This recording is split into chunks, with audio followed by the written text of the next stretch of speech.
I've only ever been in love once. It was with a girl I met when I was 18, but I was too young and naive to handle it properly. And I guess I still carry a torch for her, which makes me an incurable romantic or underdeveloped emotionally. I'm a loyal friend.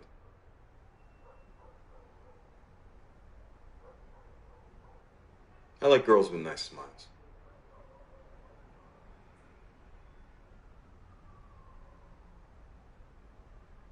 Nice smiles.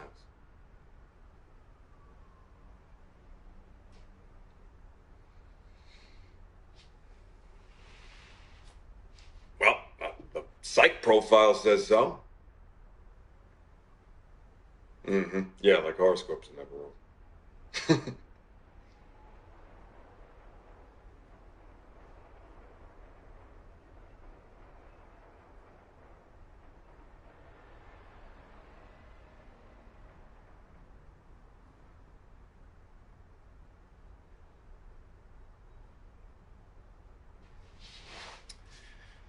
I am going to decorate an apartment.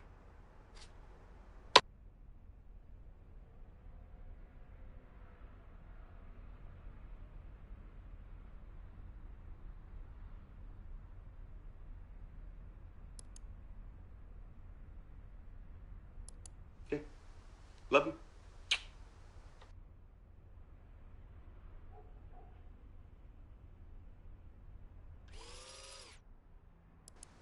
Love you.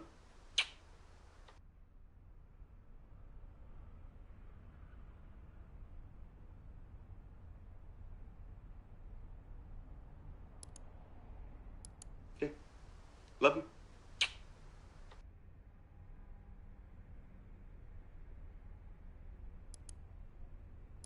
All right. Love you.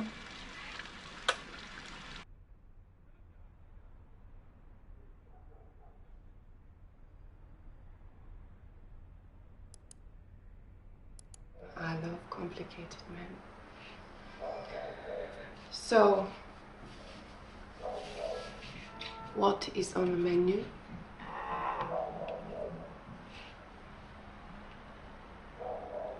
A talker. Well, I can get both.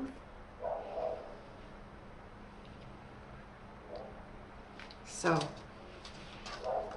what made you pick me?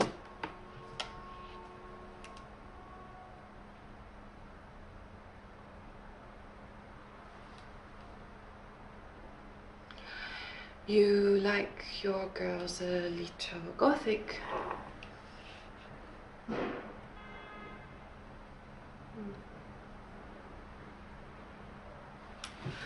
Snow White evokes something a little dark. It is shorthand for asphyxiation or sleep fantasy. You know, I have a kinky side. Don't you?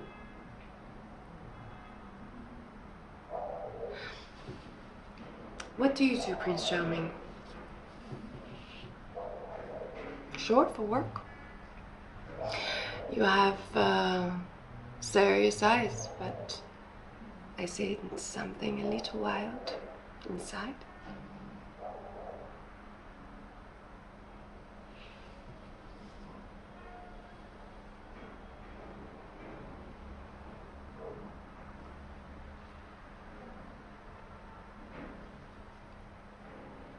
Oh, no one is listening. Tell me.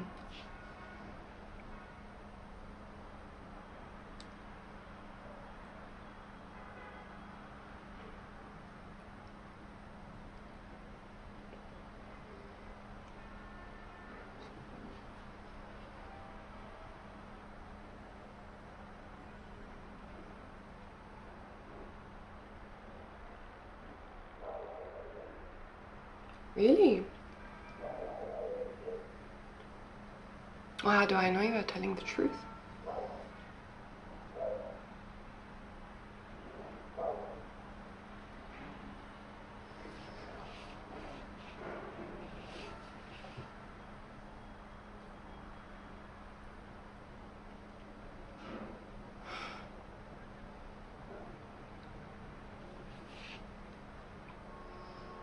And they're always honest with sex workers, even in real life. They save their lives for the people that matter, their wives, their bosses.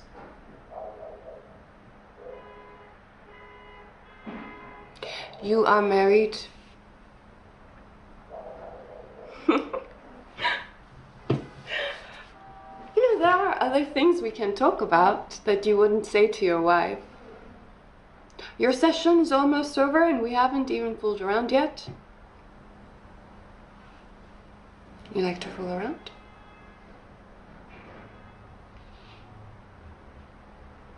Okay, you are the boss.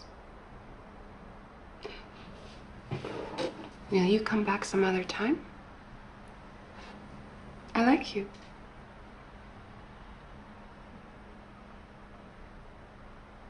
Goodbye, my prince.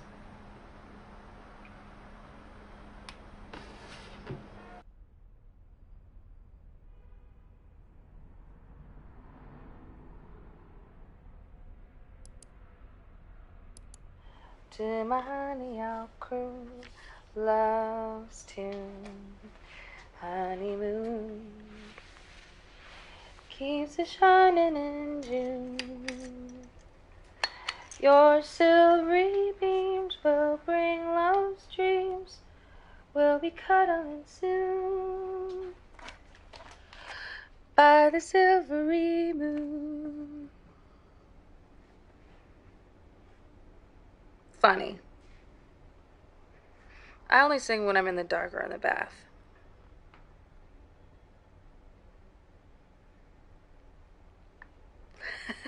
All right. Maybe.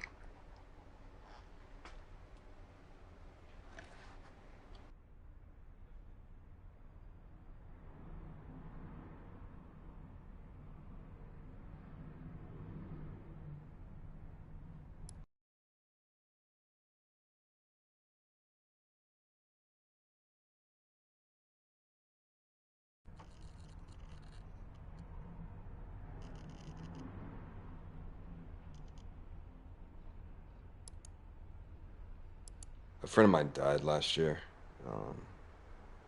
It was an overdose. It was an accident. It was stupid. So, I just needed some perspective. And I don't want to become a cop. But my father,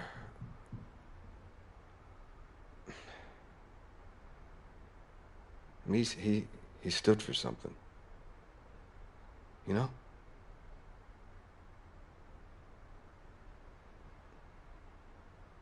Does that sound scuzzy? No?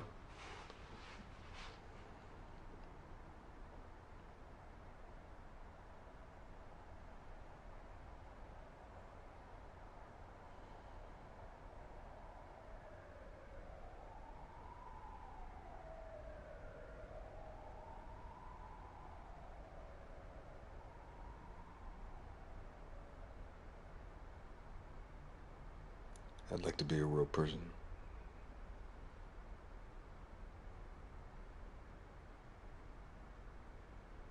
What about you? Your family? Was your mom like a singer or something? No? Oh, okay. I was thinking, you, but older, kind of a grungy hippie look.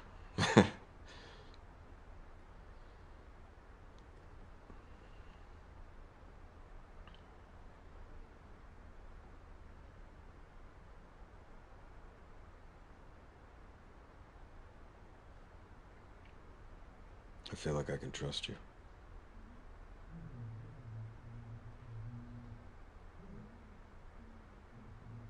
Can I?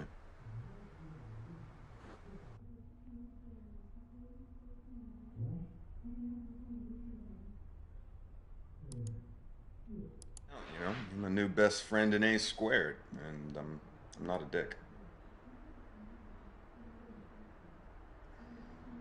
I mean, I'll never hear fever the same way though. But no, I meant it. It was special.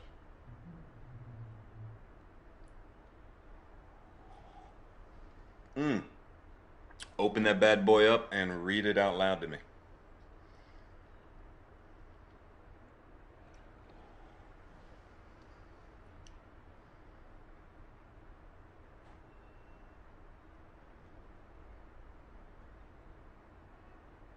In bed.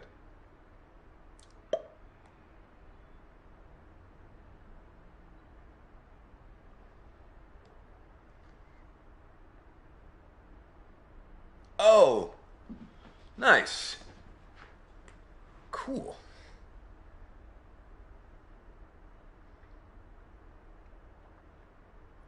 The personal touch. See? This is why I shop local. Now I'll pop in. Don't worry.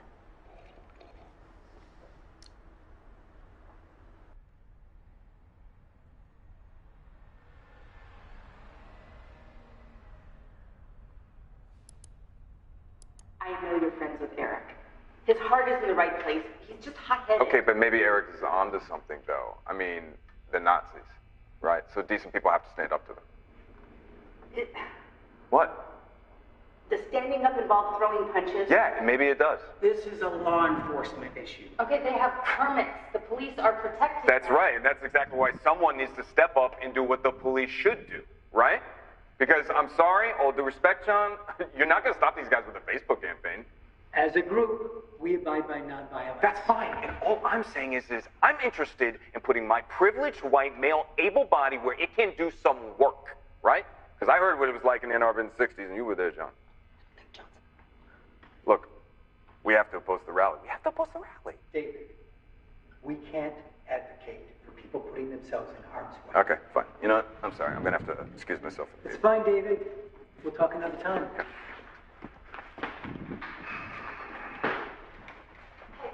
Hey, you didn't have to leave. That's okay, I wanted to.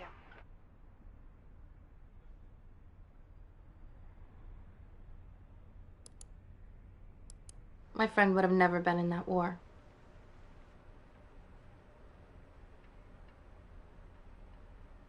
Oh, he was very much against killing. Come on, man. All right. Well, you just stole my line, so there you go. This isn't gonna work. No, this movie night, dummy. Your accent is terrible.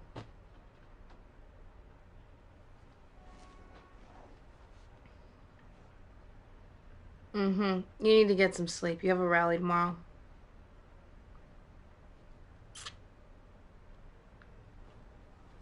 I'm not attracted to you for your acting ability.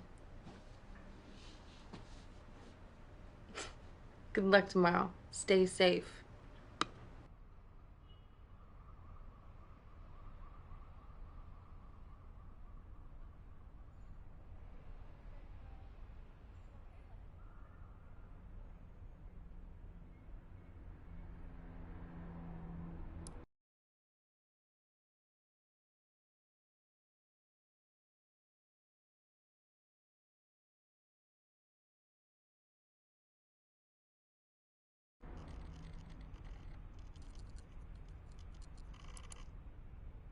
Honeymoon.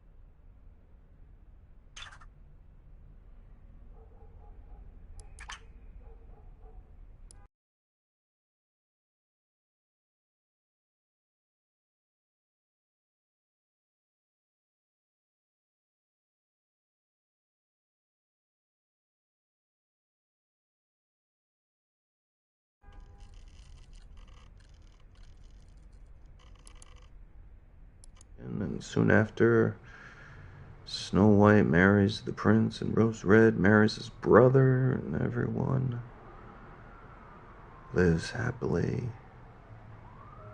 ever after.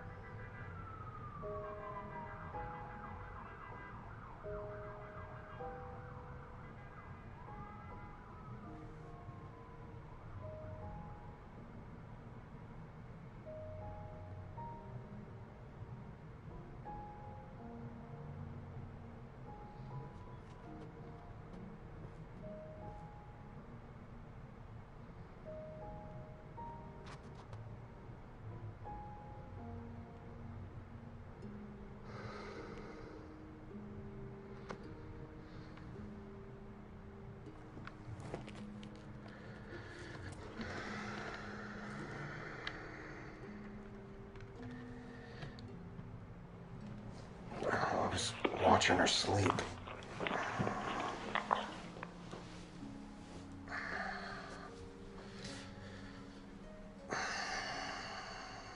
You okay?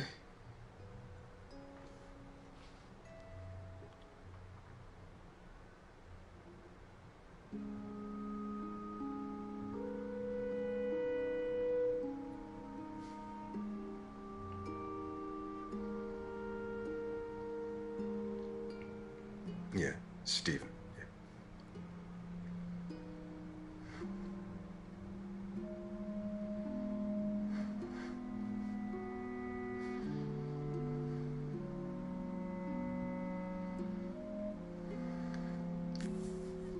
Fuck, Emma.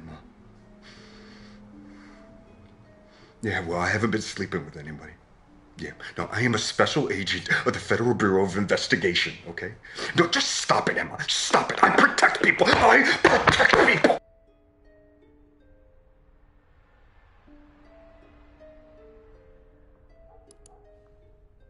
He would allow her to marry his son, the prince. But if not, he'd chop off her head, okay? Yeah, because he's a very severe king. Well, I mean, then she'll be a queen, and in the old days, most of the girls wanted to marry a prince, right? So, I like that. Anyway, the king, he locks the girl in a tower with a spinning wheel and a small pile of straw, and he says he's going to return in the morning, all right, to see if she has made the straw into gold. And the night passes, and in the morning, she's given up all hope, right? When all of a sudden, a little small strange man appears, okay? And he asks her if she has any wishes, and she says she wishes to turn the straw into gold, right? And so the imp says he can do such a thing, but first she must give him her necklace. So the girl gives up her necklace, of course, and the imp, he sits at this spinning wheel, and he starts to spin, and he spins, and he spins, and he spins, and he produces this pile of golden thread. And then there's this knock at the door, right? Because it's morning, and he just disappears, and the king comes in, and there's this small pile of gold, and he is amazed. The king is so amazed, but he's suspicious because he thinks this might be a fluke, you know what I mean? So he moves her to a second tower with an even bigger pile of straw. And again, same challenge. Spin the straw into gold by morning or off with your head. So the girl waits and waits all night long, and then again, just before dawn, that little imp appears, okay? And this time he demands her ring. So she, of course, she gives him her ring, and he spins the gold into straw, and then he disappears, and the king comes in, and there's this pile of gold, and the king is almost convinced, but for a final time, he throws her in a third tower with a huge pile of straw, and he says, you gotta turn this straw into gold, and he leaves. And yet again, just before dawn, that imp appears. But the girl, she doesn't have any jewelry left, right? So what's she gonna do? And the imp says, if you give me your firstborn child, I'll turn this straw into gold. And the girl, she's so terrified that she says, yes, of course, of course. And the imp, he spins the entire huge pile of straw into gold. And then right before the king walks in, he disappears, and the king opens up the door, and he's so excited, he can't believe it. And he says, truly, you are magical, he says. That's his voice. And then the very next day, the girl, she's married to the prince, right? And despite all the weirdness of this marriage, they actually really like each other. In fact, they fall in love. And 2 years later, that little girl, now a princess, is pregnant.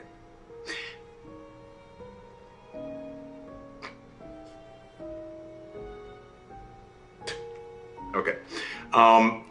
Thank you for that. Now, in the summer, she gives birth to this beautiful baby daughter, okay? But her happiness about this new little girl, it's short-lived, because guess who comes back? The imp. The imp reappears, and he says, I've come to collect my reward, he says. And the baby is mine. And the princess, she sobs, and she offers him like all the riches in the kingdom. But he insists. He says, I want that baby. And she begs, she begs and pleads to, and finally, the imp says, okay, if you can guess my name within 3 days, you can keep the baby. But if not, the baby is mine, as we agreed. And he leaves, and the princess, she is distraught. I mean, she immediately sends all of her staff and her servants out into the kingdom to figure out this little imp's name. But by midnight of that first day, no one's been able to track down anything, or the creature, or his name. And the imp, he appears, and he asks her, what is my name? And she guesses, is it David?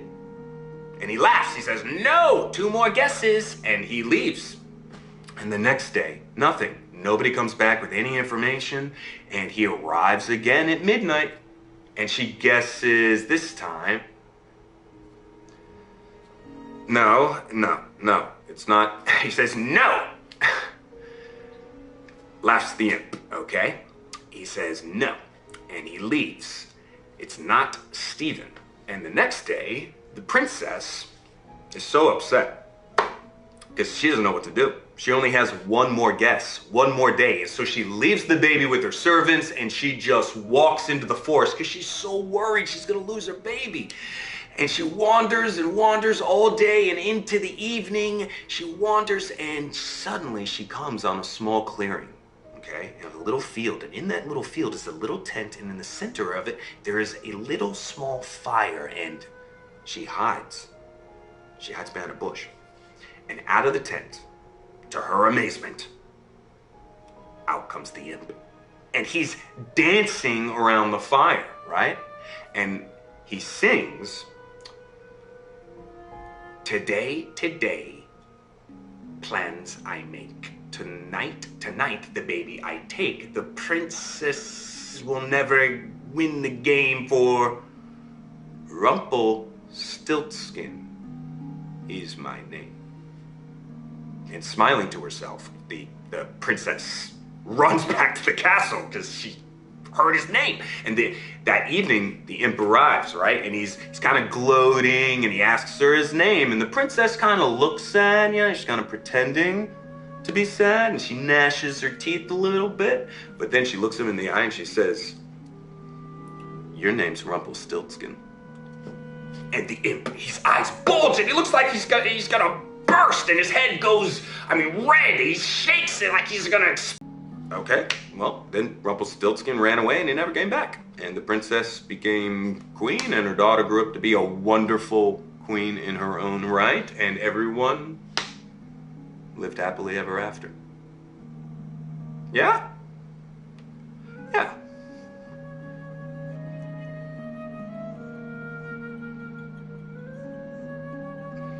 That's a good question. I don't know, maybe he was lonely. It's just a story.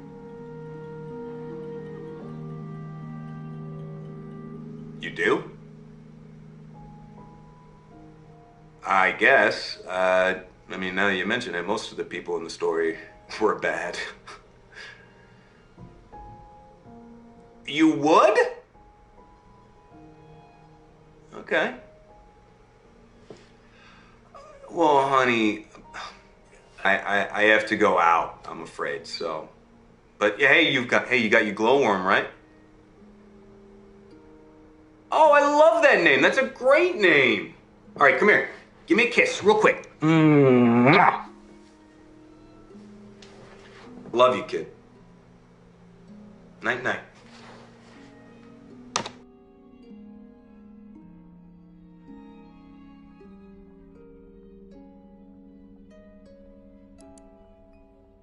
And does she want to marry his son?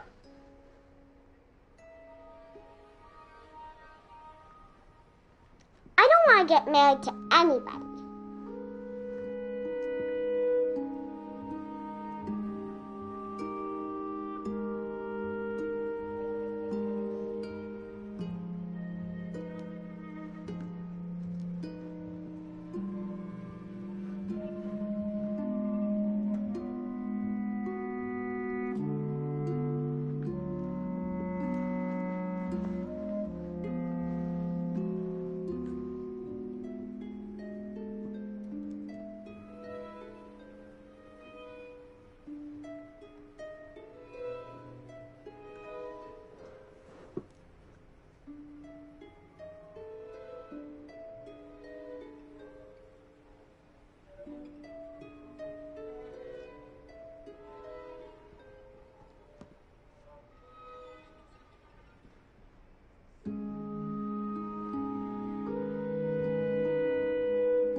teacher is pregnant. She last touched her bump.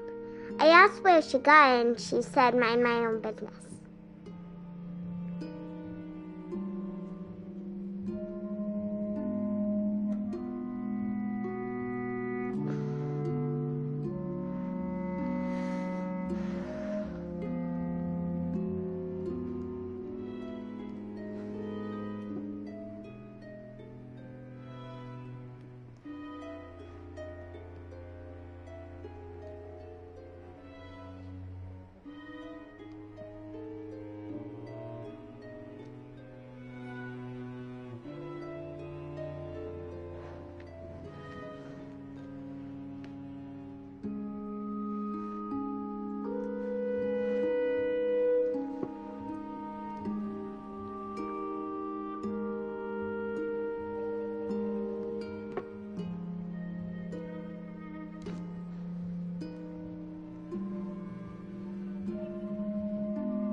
And does she want to marry his son?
does she want to marry him?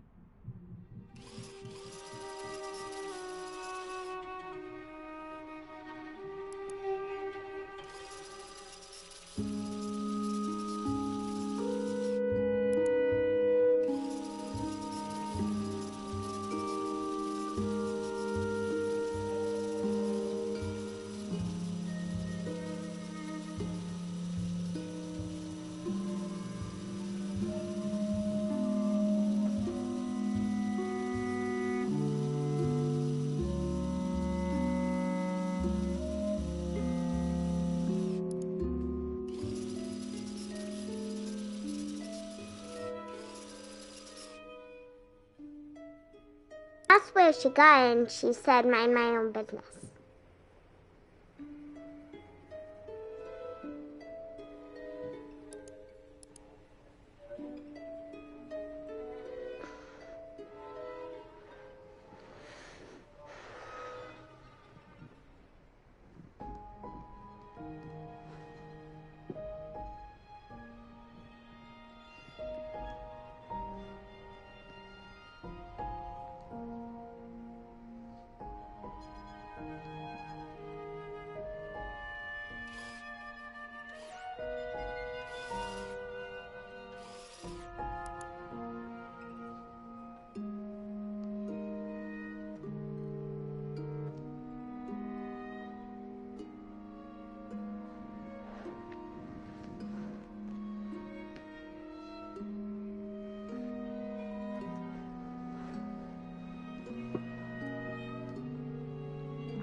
Steven!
Does he explode?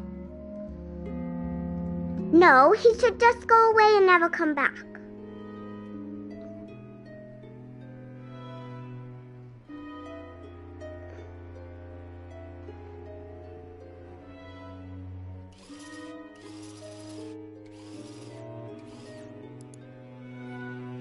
That was a good story.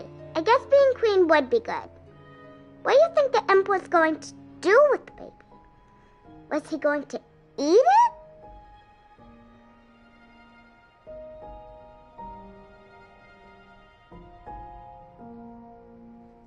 What did the story mean? At school we have to write the author's message for every story. Was Rumpelstiltskin the bad guy?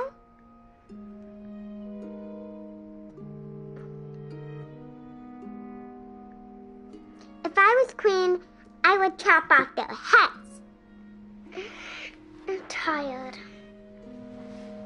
Will you stay with me?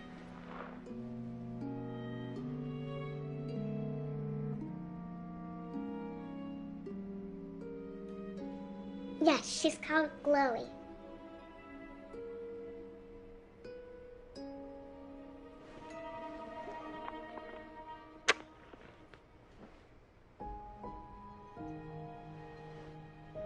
Night-night.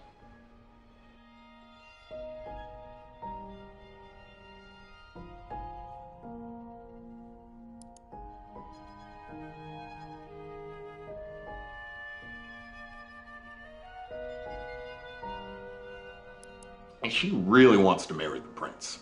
But she's just a farmer's daughter. Right? Well, one day the king comes riding through her village to water his horses. And she hears about it. And so she urges her father to go to the king and boast about his daughter and her long, beautiful hair. And while he's doing that, she quickly throws on some of her best jewelry. But when her father stands before the king, he gets really nervous and he misspeaks. And he tells the king that his daughter can spin straw into gold. And the king is intrigued. He asks the girl to confirm, is this true? Can you spin straw to gold? But she wants to win the king's favor, so Emma says, yes, I can spin gold from straw. But the king's no fool. So he decides to call her bluff, and he proposes a challenge. If you can turn straw into gold, you may marry my son, the prince. But if not, you will be exiled, which means kicked out. Well, Emma, she's unable to refuse such an offer, so she accepts. And the king takes her to his castle and he locks her into one of his towers. And there in the tower room is a spinning wheel with a large pile of straw. And he says he'll return in the morning to see if she can actually spin this straw into gold. Well, Emma, she spends all night trying to think of some excuse or, clever way to get out of this situation. But as dawn approaches, nothing. She really starts to worry. And that is when a strange man appears. And he asks her if she has a wish. And she says, I wish to turn this straw into gold. And he says, I can do that, but you must give me your necklace. Well, the girl quickly takes off her necklace, and the imp sits at the spinning wheel, and he starts to spin, and he spins all of the straw into a large pile of golden thread. And then there's a knock at the door, and the imp disappears, and the king comes in, and he sees the small pile of gold, and he's amazed, but he's a little suspicious. So he moves the girl to a second tower, and this time there's a much larger pile of straw. Okay, and again, it's the same challenge. You spin that straw into gold, marry the prince. If not, you're kicked out of the kingdom. And yet again, just by morning, the girl, she waits, and again, there's nothing. She can't do it. But right then, that imp appears again, and this time he asks for her ring. And so she gives him her ring, he sits down, he spins that much larger pile of straw into gold, and boom, disappears right at dawn, right before the king walks in, and he sees this larger pile of gold, and he's almost convinced. But for a final time, the king moves that girl to a third tower where there is a huge pile of straw. And he locks the door again. And yet again, just before dawn, that imp appears. But this time, the girl, she doesn't have any jewelry to give him. What can she do? Well, the imp, he smiles, and he tells her that if she will give him her firstborn child, then he will spin the straw into gold. Well, Emma, she has no option but to say yes. So the imp, he sits at the spinning wheel, and he spins that huge pile of straw into golden thread. And he disappears right before dawn, and the king walks in, and he opens the door, and the king is amazed. He says, I thought you were lying, but you are for real. And the very next day, the girl is married to the prince. And on her wedding day, she smiles wider than she's ever smiled before. And her hair shines like gold itself. And a year later, Princess Emma gives birth to a beautiful baby girl. And later that week, she's putting that little baby into a cot when suddenly that little man appears again, that imp, and he says, I have come for what is mine, the baby. And the princess, she begs and begs, and please, no, don't take my baby, I'll give you anything. She offers him all the riches in the kingdom. She offers him everything, but he refuses, so she gets on her knees and she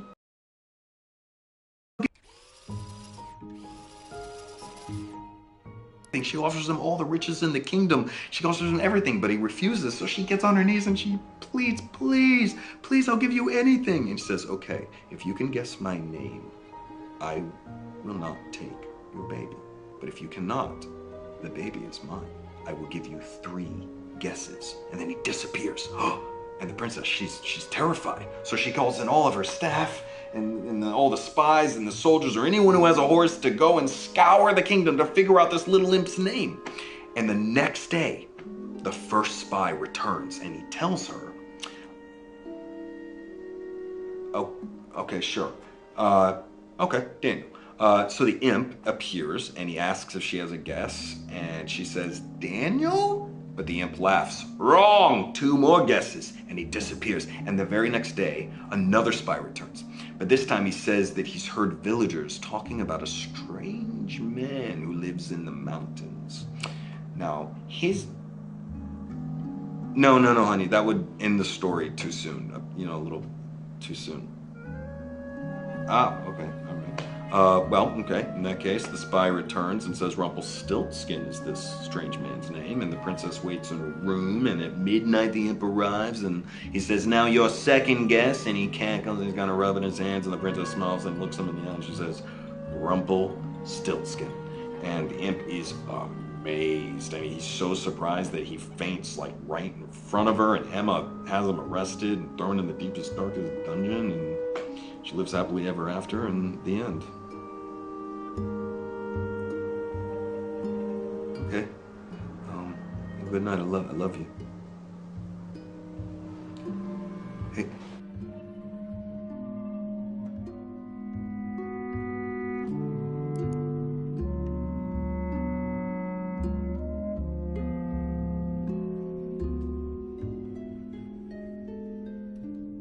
You spin that straw into gold, marry the prince.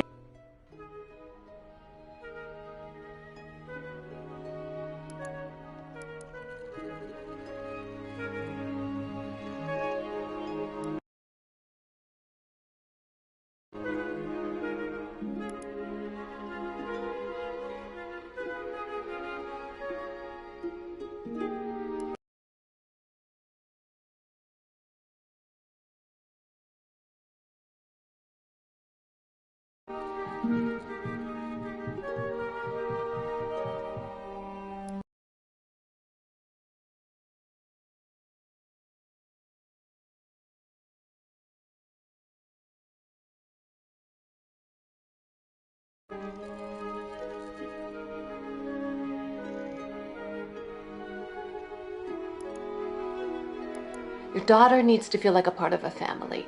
Okay, Mama, could you go check on Alba in the bathroom, please? Sure. Bye, David. God.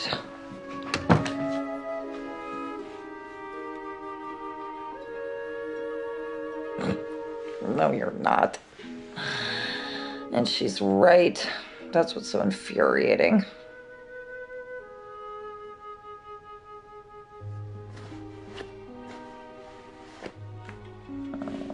I got this. It's fine. You go catch some bad guys.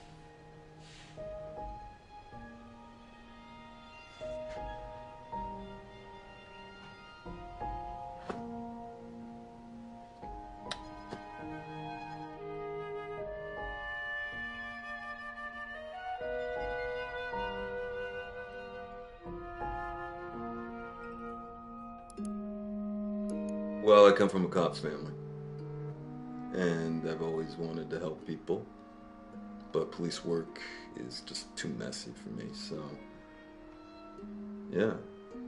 And ever since high school, it's been a dream of mine to be a special agent. Well, we can't all be astronauts, right?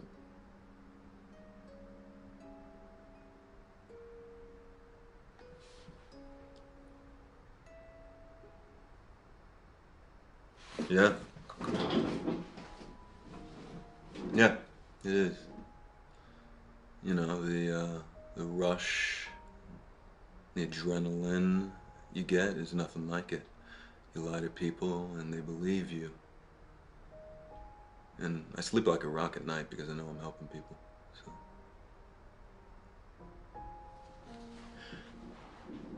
What's your real name? And don't tell me it's Snow White. What?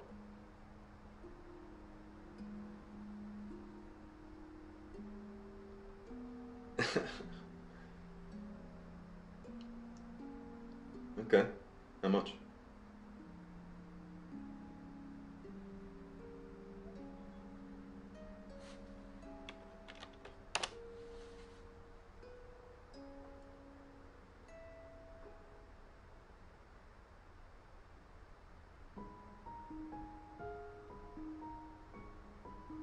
Michelle.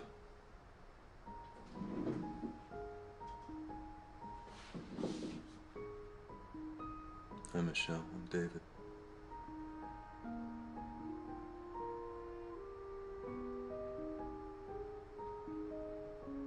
Michelle.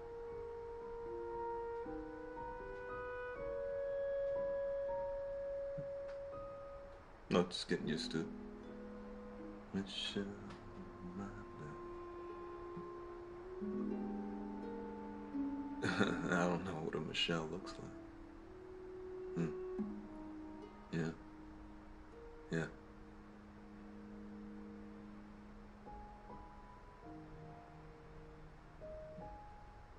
I bet it does. Let me ask you another question. What?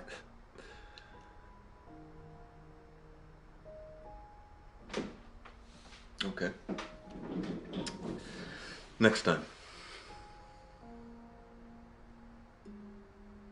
Yeah.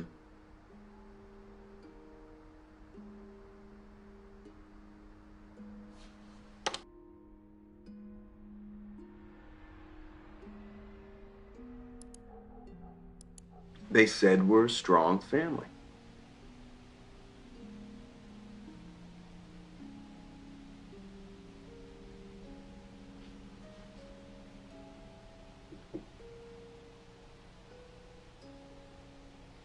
Yeah. Love you.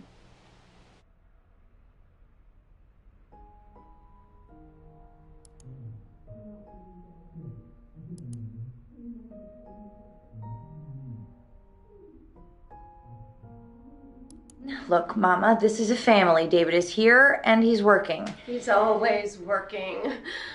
Walks in the door and he expects me to have my best face on. Mama. You're never gonna keep a man like you're keeping so opinionated. I'll run the bath. Okay.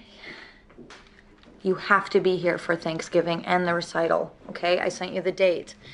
The Bureau was very insistent that we were a strong family unit. You'd think they'd want to make some effort to keep things that way.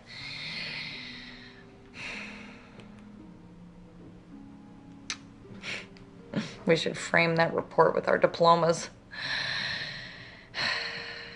We're both great at taking tests. I gotta go.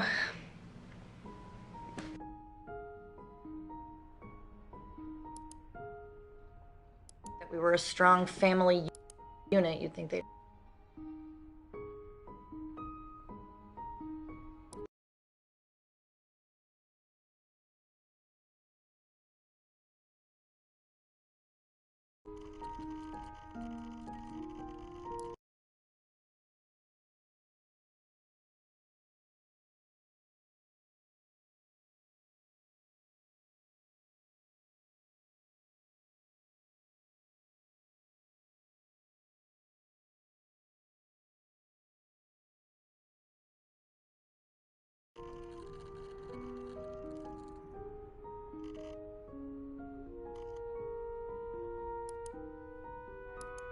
I've been practicing for my recital. Mama says she will give me $5 if I sing. You going to be there? Daddy, watch this.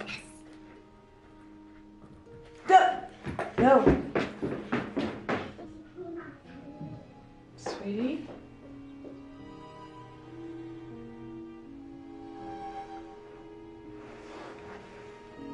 Daniel, what are you doing there?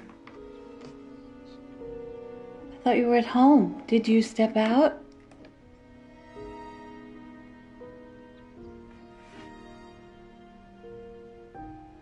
You don't look like you're at work.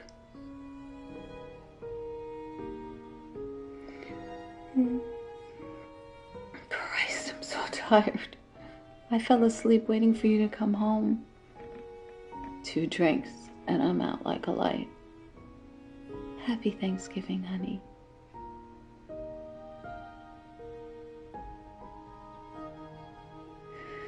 Wake me when you get in, okay?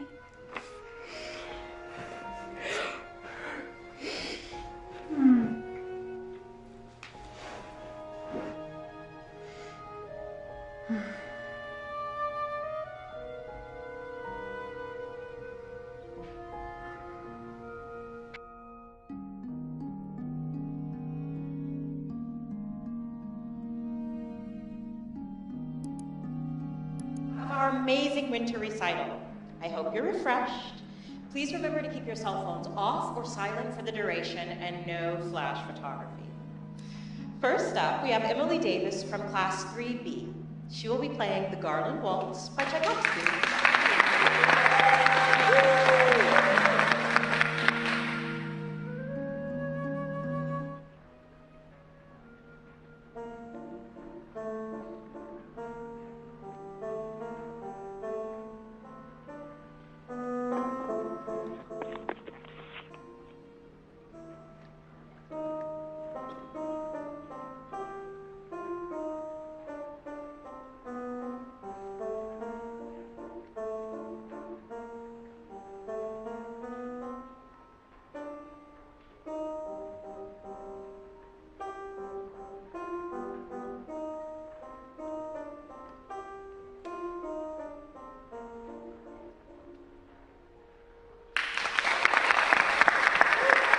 Thanks, Emily.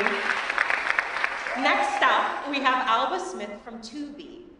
Alba will be playing Twinkle, Twinkle, Little Star by Mozart.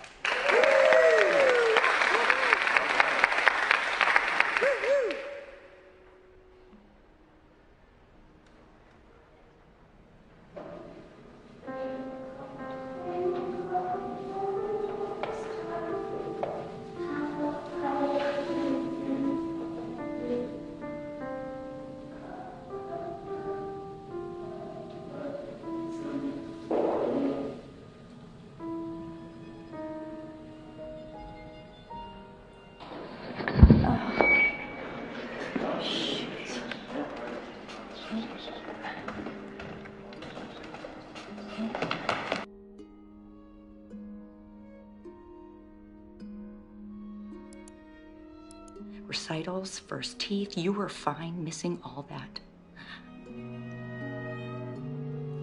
How? How have you protected me? Go on, say it. You killed a man. No, we murdered him, and it wasn't to protect me. And you've never laid a hand on me. Yeah, well, you didn't have to, did you? Because that's what the gun and the badge are for. You really earned your wings that day, didn't you? You got your gun off, you had your first blood. They really toasted you back at the field office for that one.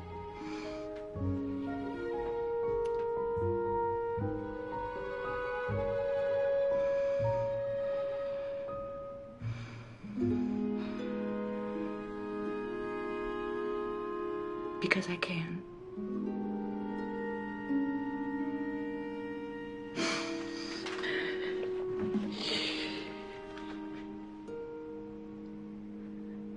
You waited in your car outside before you came in.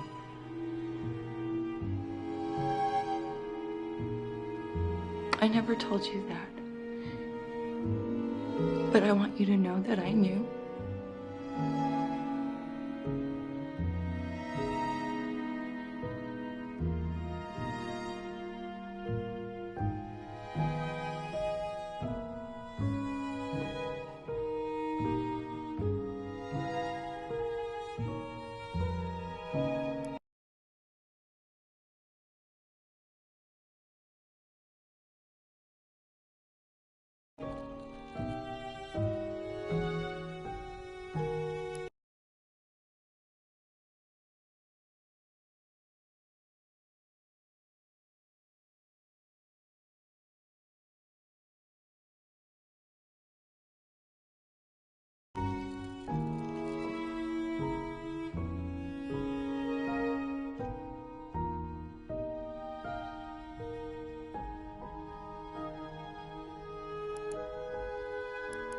okay. I can't make Thanksgiving.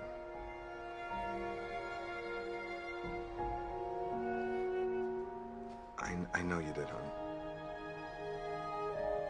I know. No, we're showing solidarity with protesters, and you know these kids. They're not the kind to want to hang out with their families on the holidays. If it's any consolation, I'm gonna be eating tofu instead of turkey. Okay. Hey, Emma, don't.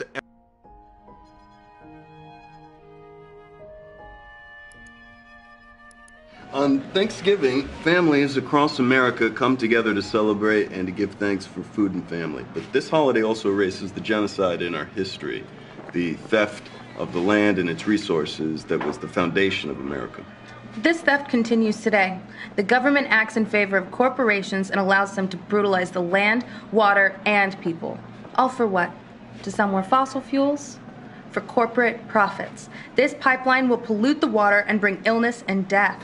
So we encourage all of you to protest peacefully to block further pipeline development and to protect the land for future generations. Water is life. Say no to the sovereign pipeline. Whoa, whoa.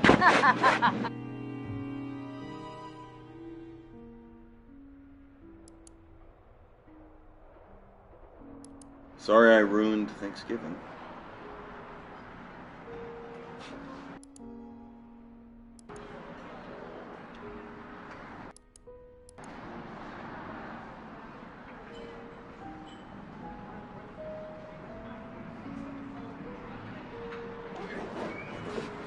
Emma.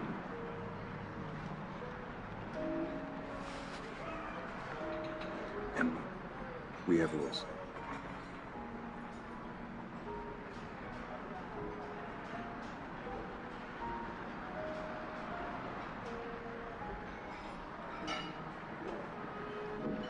Emma, stop.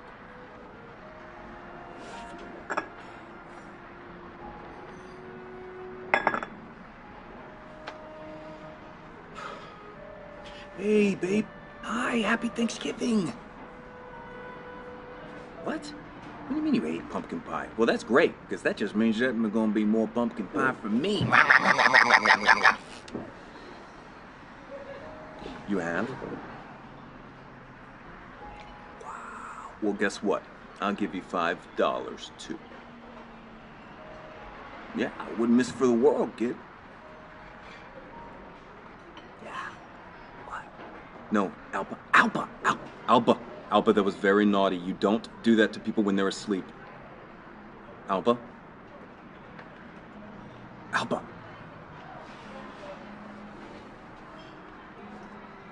Hi. No, hello, it's David. No, I'm at work, remember? I'm sure Emma told you I'm gonna be home in a few weeks for a short visit, though. Well, that's because my work doesn't look like normal work.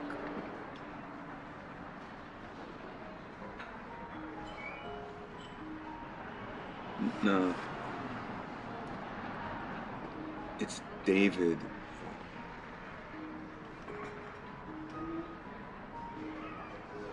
Happy Thanksgiving.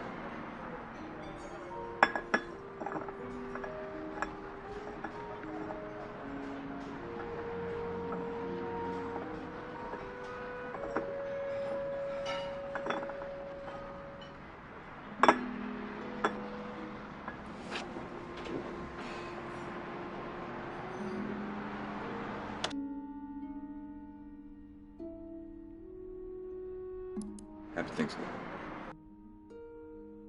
Hi, happy Thanksgiving. What? What do you mean you ate pumpkin pie?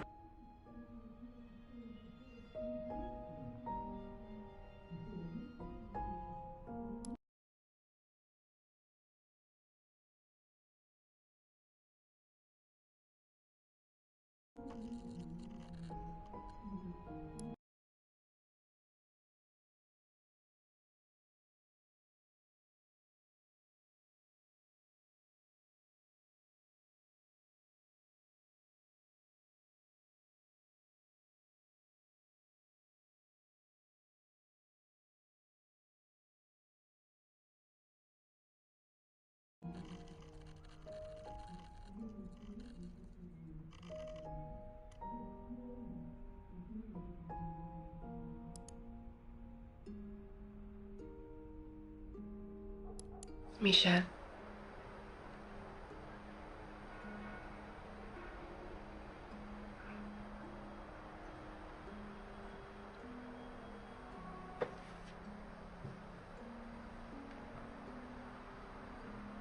It's nice to meet you, David.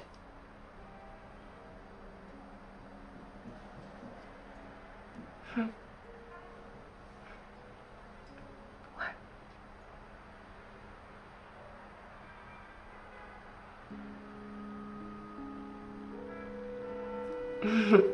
Do I not look like a Michelle?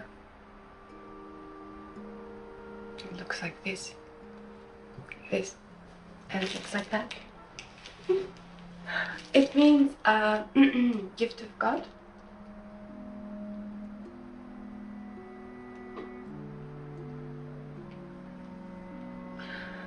No, no more questions. You already know too much. Okay. Yes. I would like that.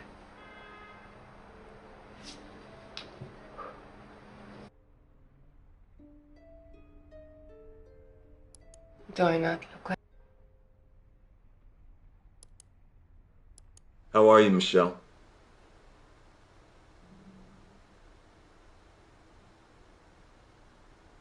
Good.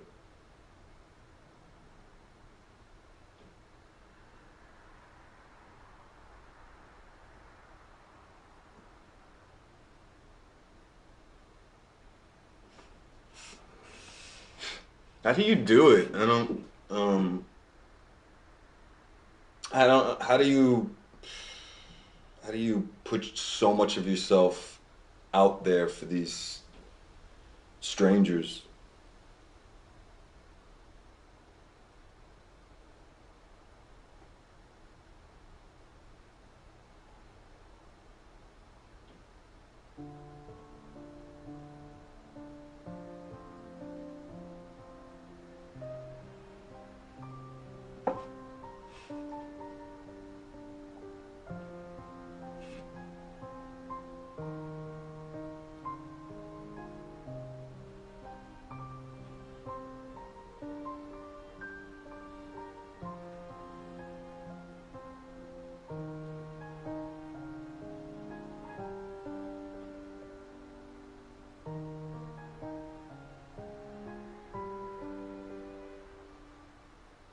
It's not Michelle?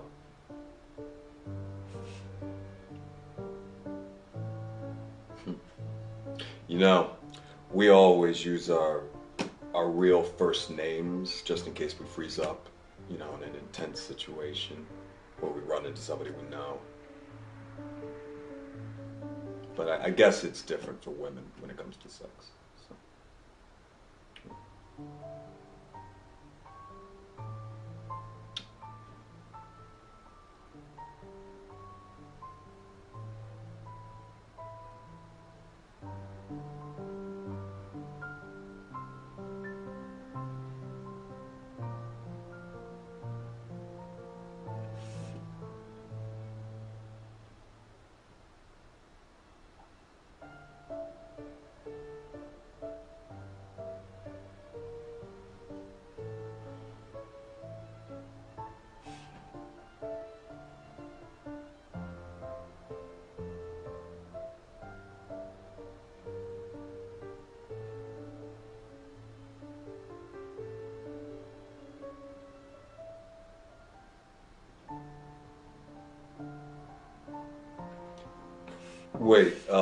Wait, when did you sell real estate? This was in France? Uh-huh. Uh-huh.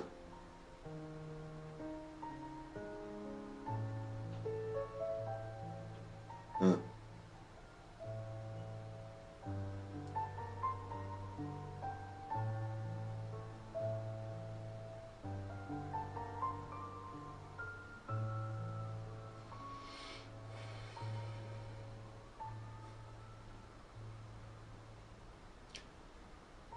like you.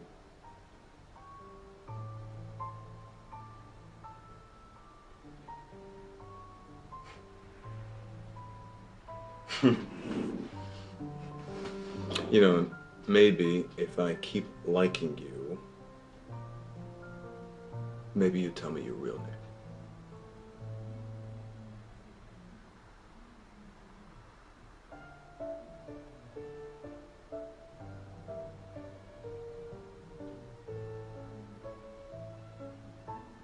I gotta go.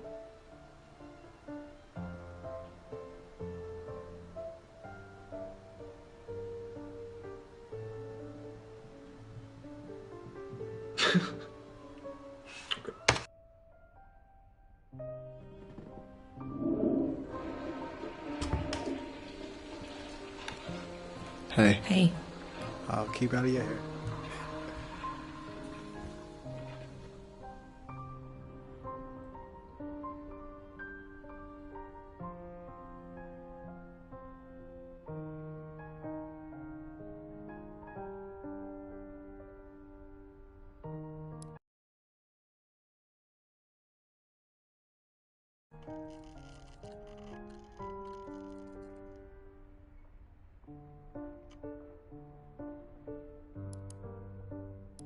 And they're always honest with sex workers.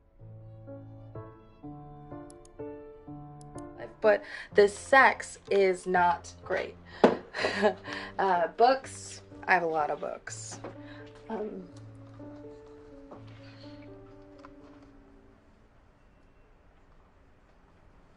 Oh wow, yeah.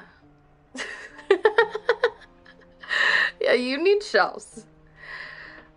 Oh, here is the thing that we can do. Okay, grab the top book off of your pile and turn to a random page, and I'll do it too. And what you read tells you what kind of a person you are. Yeah, it's a silly game, but, well, this is awkward, so I'm breaking the ice. Just do it, and then I'll stop being awkward.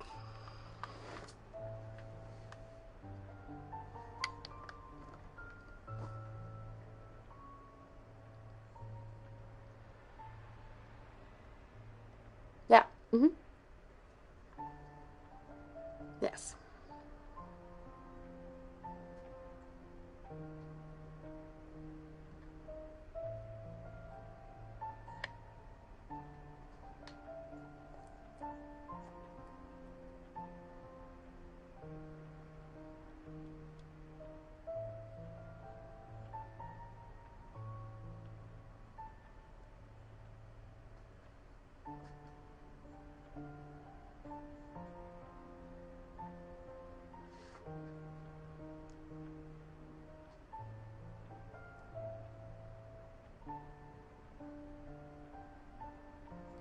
Mm-hmm.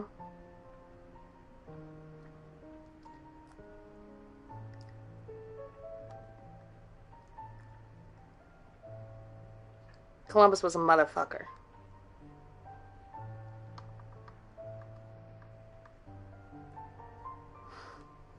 Okay, my turn.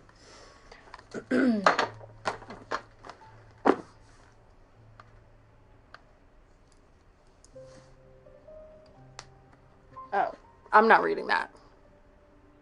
Well, it's not a proper book. It's where I write my lyrics. For my eyes only. Yeah, I used to sing in a band. I don't. Anyway, I got out of the habit.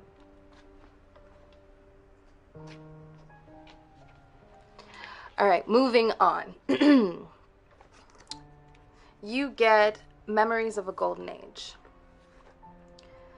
My next break was starring alongside Jack Weissna in the popular Hercules serial. I played a mermaid who falls in love with the hero against her father's wishes. Swimming together on screen, we were the perfect couple, but the reality was a Hollywood nightmare. The water in the studio tanks was freezing and gave us all cramps. Then there was, Jack. Jack didn't act the part of Hercules. He believed he was Hercules. All the women on Earth, mere mortals created by the gods for his pleasure. After the show, he summoned me to his dressing room. Inside, he was stood naked, posed like a classical sculpture, a shockingly well-endowed one. I ran, and Hercules and his and his club chased me down the corridor like something out of a horror movie. Okay, that's an old library book. It falls at that part. So. I like reading about how people got famous.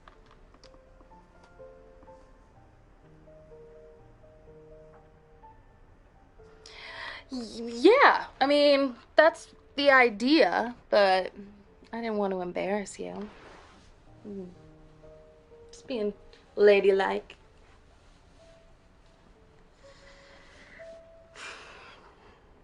I had fun tonight. And listen, I don't want you to think that my Cinderella act, I'm in a place where I'm not really rushing anything like that right now.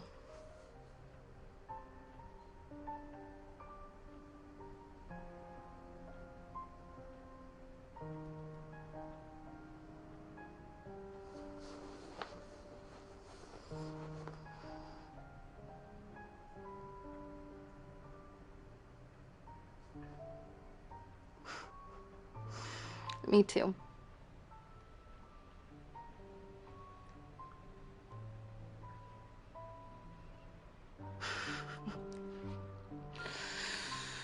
Ugh. I think I've made this awkward. Yeah. Good night.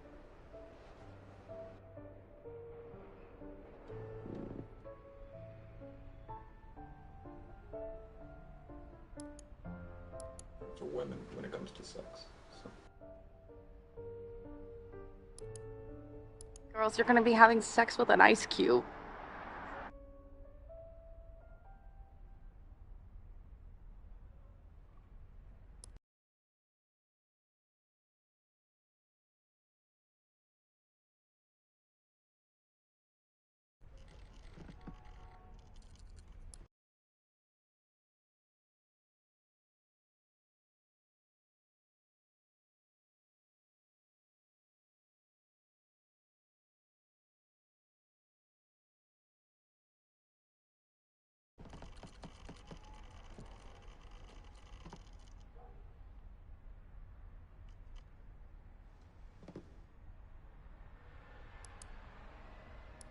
With a heart of gold to wake up your Snow White.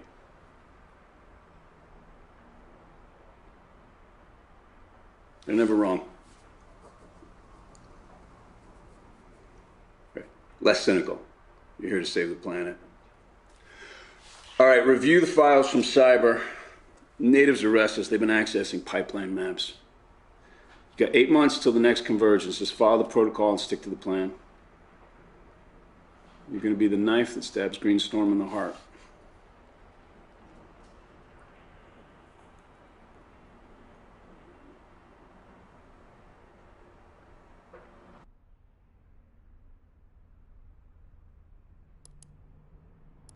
But no sign of Snow White yet. Oh, wait. No, wait. Yeah, no, here she comes. Here she comes. Yeah, Snow White is headed to the cottage. Target's a pair bonder, naturally outgoing in most social situations, but guarded in more intimate settings, has a high aversion to conflict in public spaces. You will be attracted to an older man with life experience who has humility and self-awareness, is intellectually curious but not highly educated, and will respond to others with similar backgrounds, especially those who take leadership positions and take time to listen and mirror her opinions. She's 19, young, naive, and in her yearbook she says she wants to be a singer. She likes to think she's special, but she's just a kid from Detroit. Yeah, Snow White is in the cottage.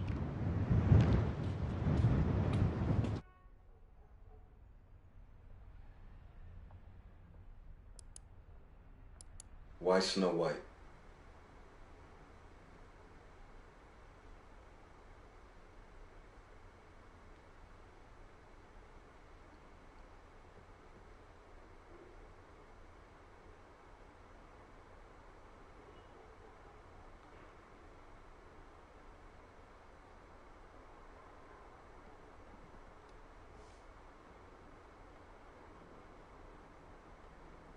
For work?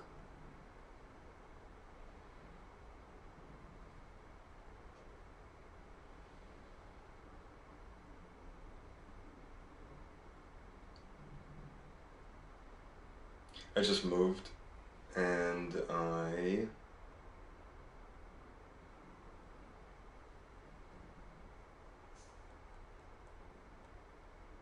it's a secret.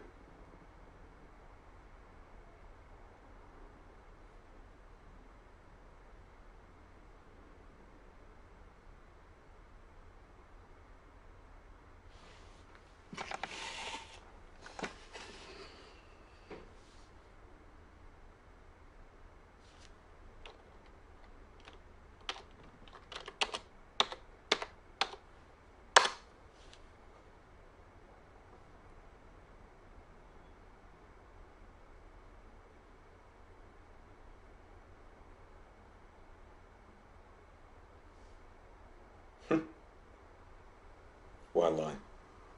I don't know you, you don't know me. Cam Talk takes care of the transaction, everything's anonymous. Right? We can be honest with each other here. It's totally different than in real life.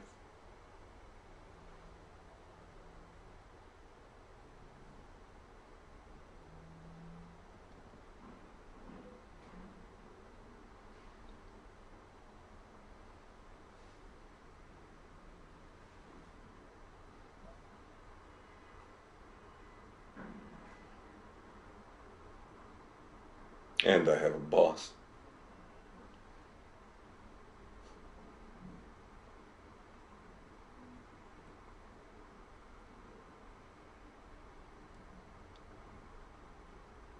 Well, I like to talk. If I want to fool around, I'll let you know.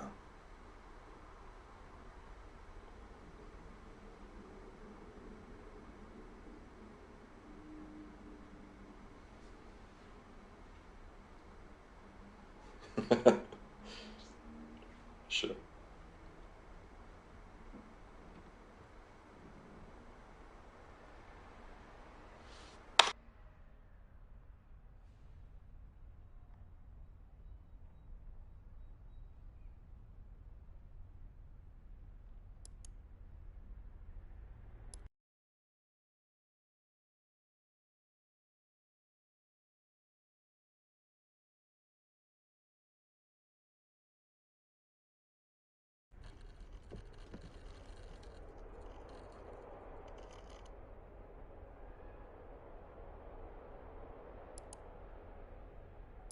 Knife can lose its edge, but it can be sharpened again. They all walked.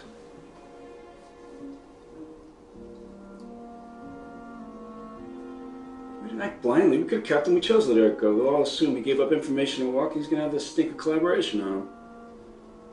And no one's going to go looking for David Jones.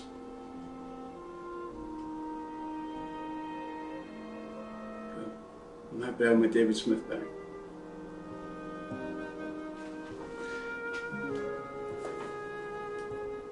You know how to make a really good knife?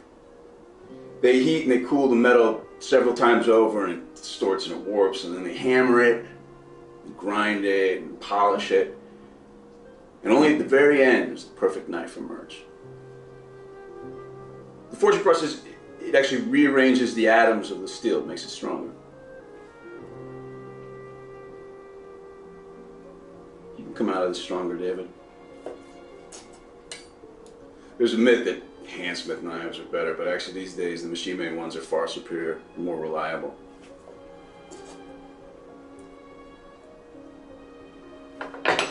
Have a nice vacation, David.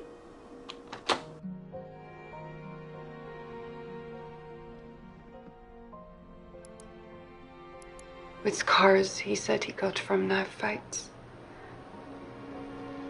There was a cop trying to blackmail him. Max suggested I proposition the officer, so I did. I took him to a room and let him have me. He used his necktie to tie my hands.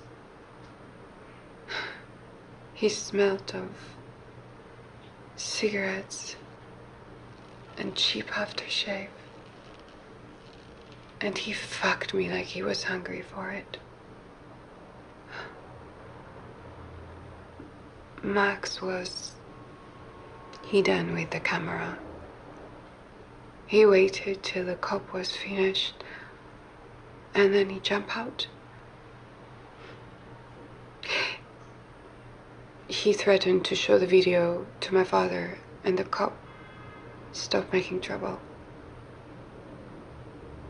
And as a thank you, he let me keep the necktie.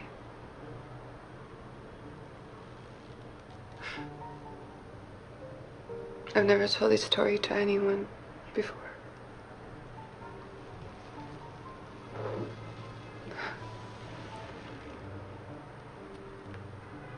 You better drink.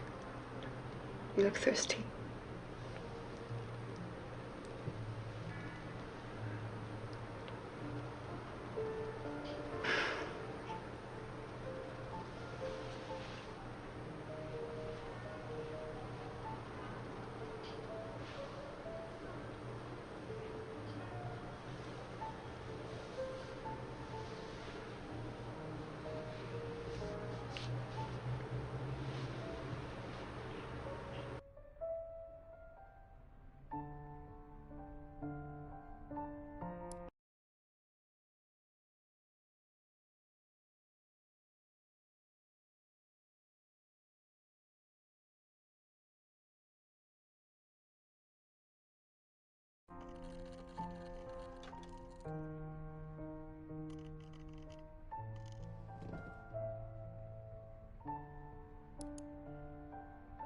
Got some water bottles and vinegar, just, in case of tear gas, because always be prepared. There's some guys from the organizing group. Looks like we're all the good guys. And yeah, here comes trouble right now. And the police are pushing the Nazis, the fascists, into the protesters right now. This is about to kick off.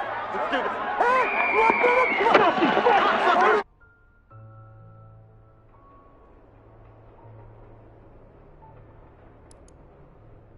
The water was cold and she was a prune. But I don't think she picked up on how bad it was. No, I am. I get it. David, there's things about my mom I can't ignore anymore. And when she walked in the bathroom and realized what she'd done, she just started crying. Then Alba started crying. It was, it was a lot. Yeah, well, maybe you shouldn't have left us alone.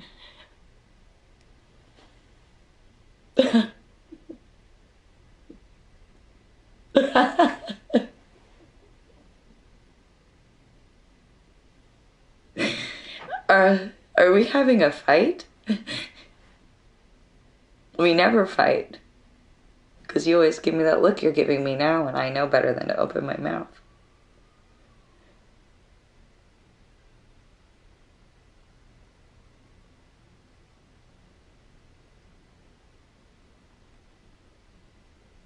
No.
Real name's James. Hmm?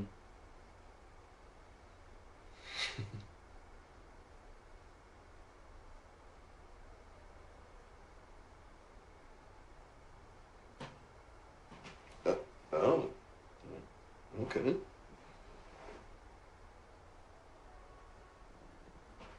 Okay. Hello, Isabella.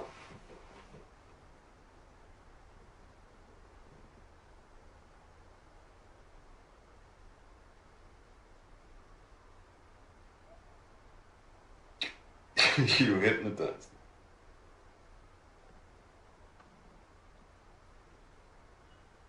I am David.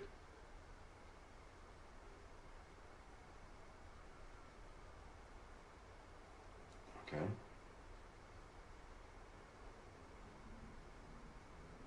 Hmm.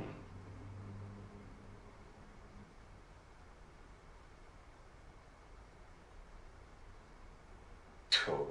What are you gonna do?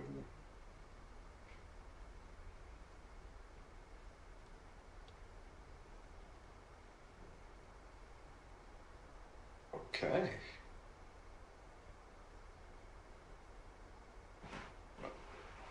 Alright.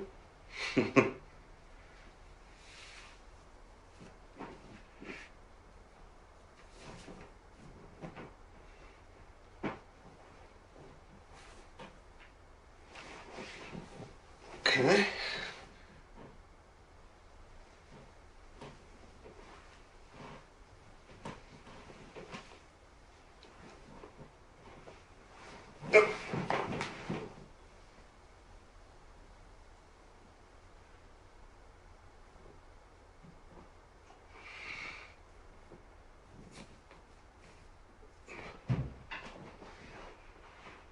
Hey, honey. Oh, look. Oh, that tooth is gonna fall out any day now. How you doing?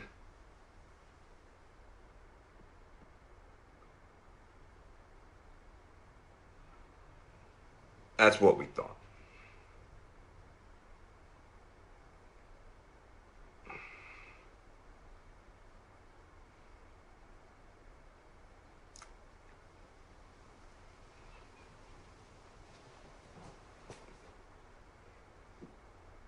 Oh, really?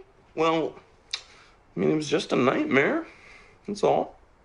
Nothing to be scared about. Right? Are you brave?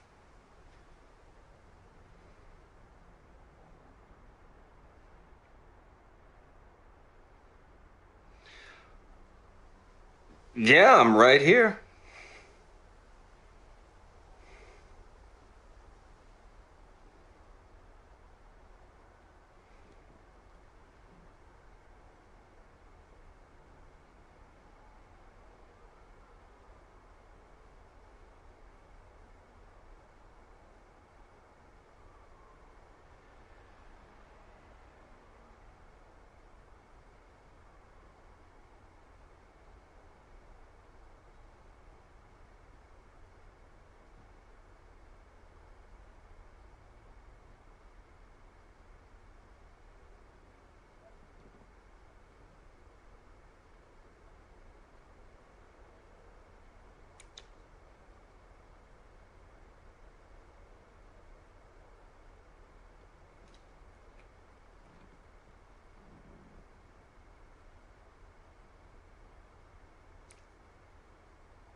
No, and using my real name is like...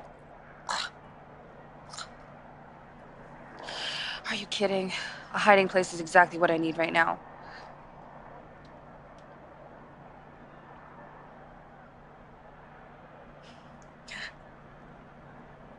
I know the story.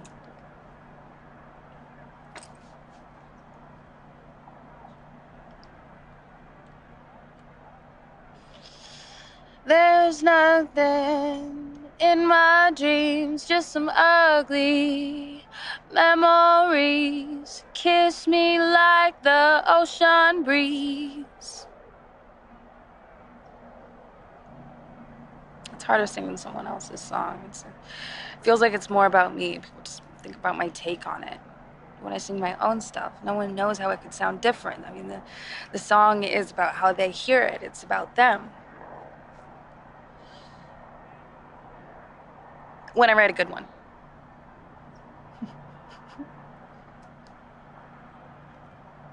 Don't you dare! Please, please.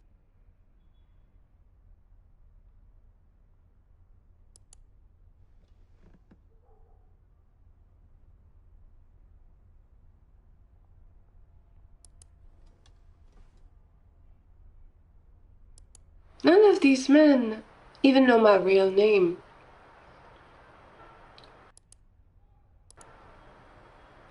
Now, would I lie to a federal agent?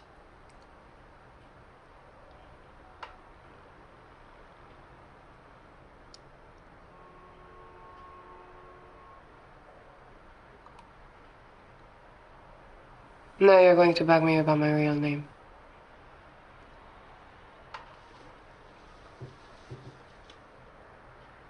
I tell you a true story.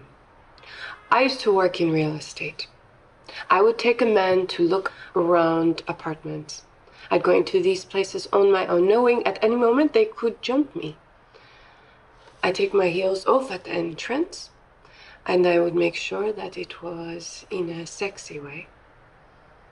And then when we would get to the bedroom, I would sit on the bed with the garters and a short skirt. You know what I was doing? I was selling him a fantasy. No contract, no safety. I felt I gave more of myself selling apartments to men than I do here.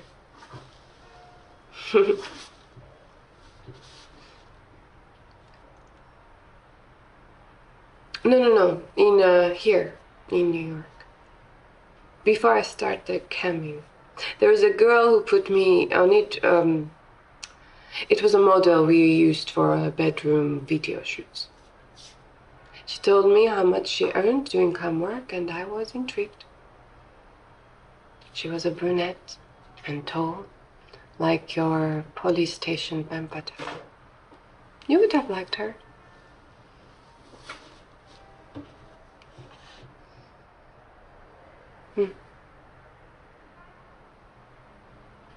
Careful, Davy. That sounded like an admission.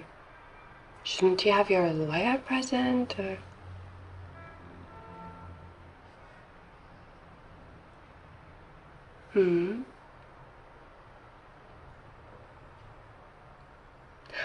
I promise. We get to know each other better, I tell you. I'll give you my real name.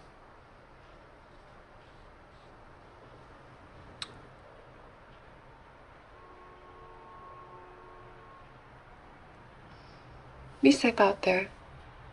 You are one of the good guys.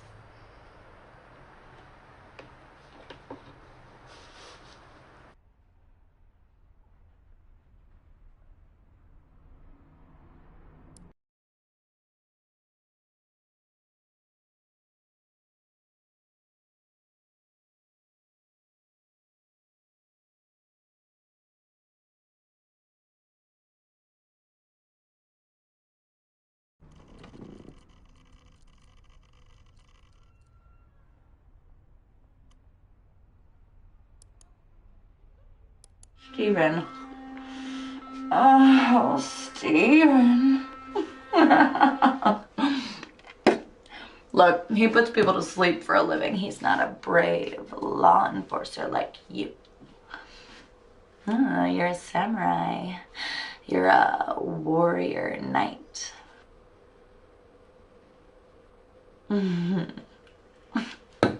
Prove it. I want to take a look at what those college town tramps are being denied.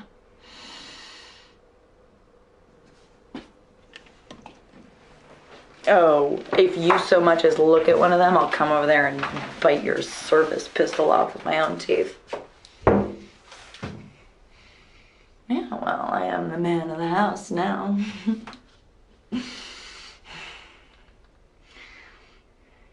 Oh, no, wait, I wanted to tell you about Mama. Oh, she's coming for a visit tomorrow. Oh.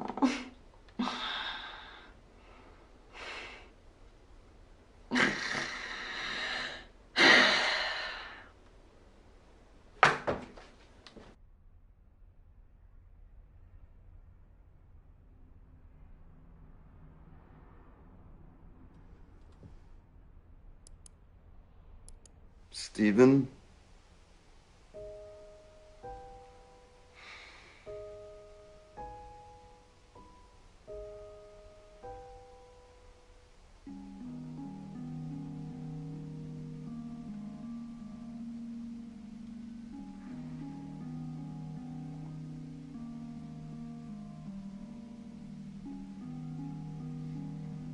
Well, if you're really worried, then you should take her to see someone. Okay, then tell her you're taking her for ice cream.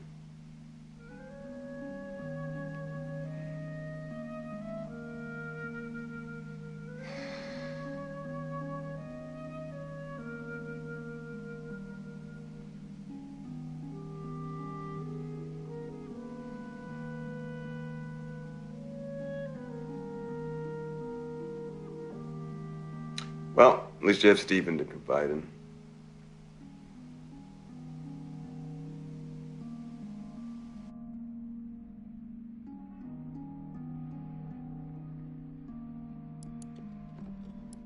I talked to Stephen about it, and the anesthesiologist, and he said that I might need to take her to see somebody, because at her age it could be dementia.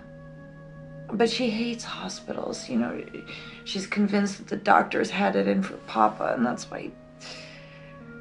Yeah, I don't know. Maybe I'm just blowing it all out of proportion, but.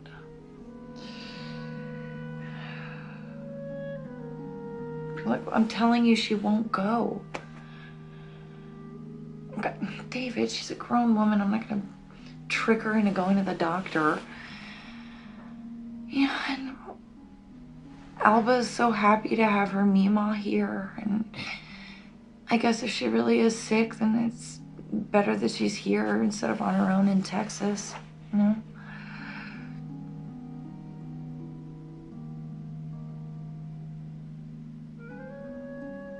Screw you. You don't get to be jealous.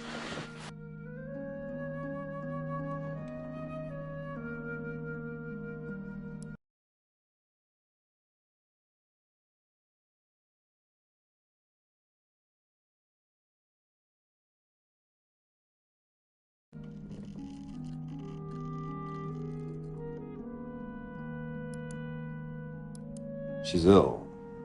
You know, she's got dementia.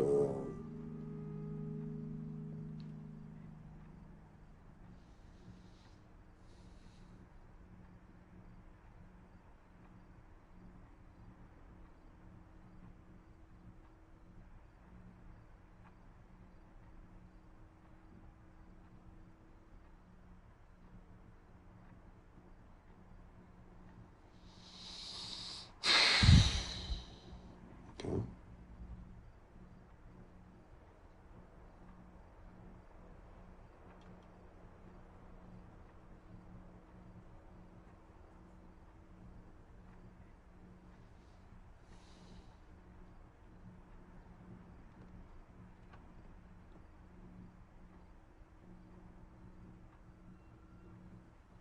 I get it.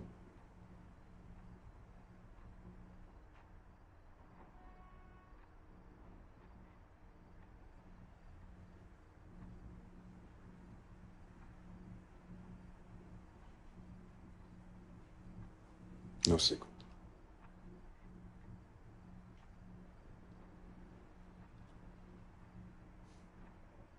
I don't want to keep talking, but it's late here, and I don't want to wake anybody up.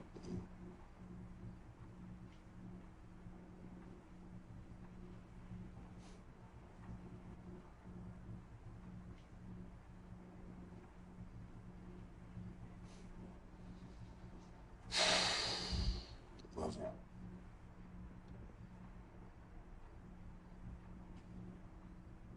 Good night.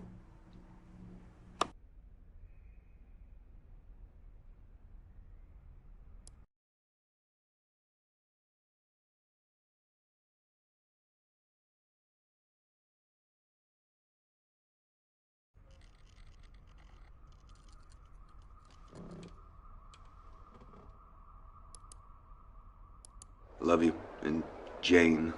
James. Whatever.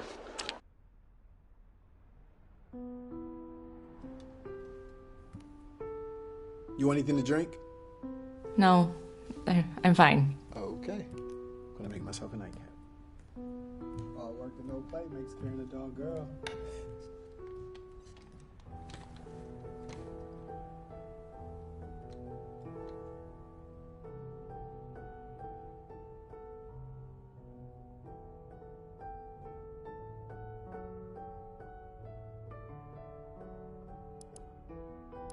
And if it's a boy, James David Jones Martin.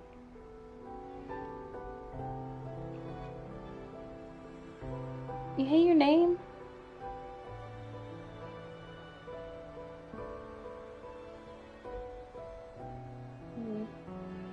Luck.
Well, my stage name was Jane Dean. And we were Jane Dean and the Rebels. Shut up, I was 16. What were you doing when you were 16?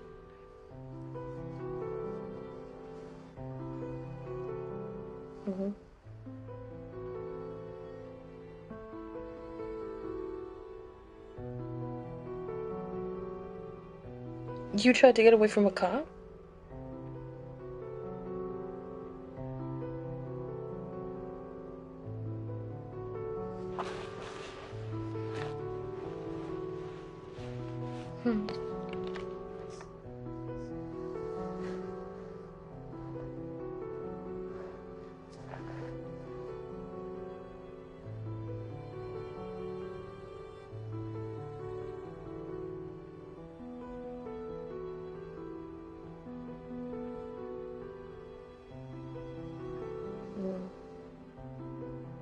Yeah, I don't think you're quite cop material.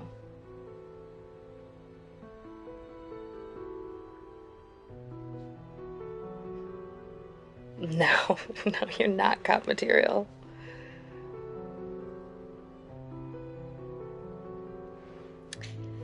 Yeah, you were a little bit vague about that. It's gotta be something. It's gotta be something scuzzy, otherwise you would have told me, right? Okay. You're not a drug dealer. You haven't offered me drugs yet. So it's not that. I hope it's not something I disapprove of. Nothing in advertising. Okay. You're easy to talk to. Maybe you, like, sleep with rich old ladies in California for money. Yeah, gigolo. Yeah, that's the word.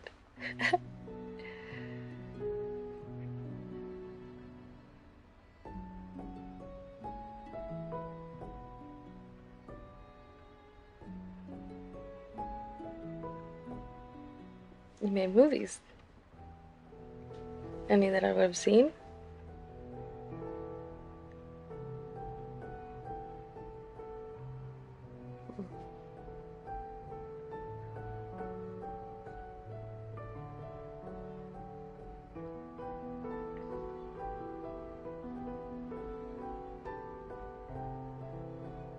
But you stopped.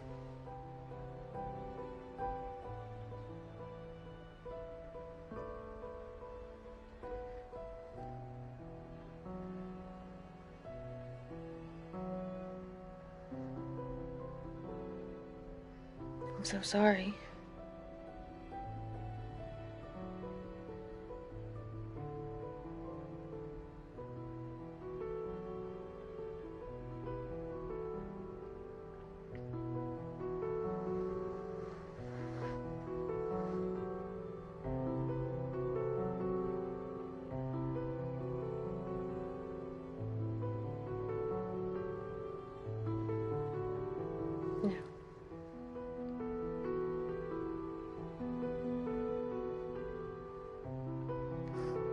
No. I mean, it's interesting. Everyone I know was born here. We grew up dressing up as astronauts and rock stars, but we knew eventually we'd end up working at the American Axle. I dream of being a singer, but I work in a record store, and you came back here from LA.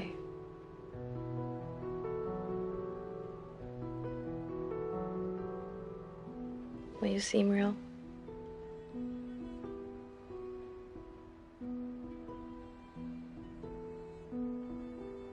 No. No, my mom works at American Axle.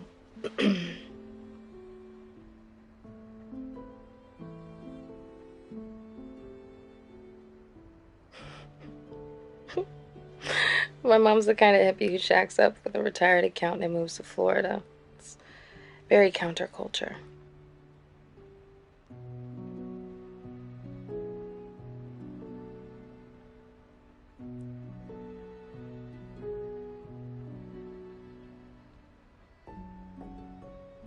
I better get some sleep.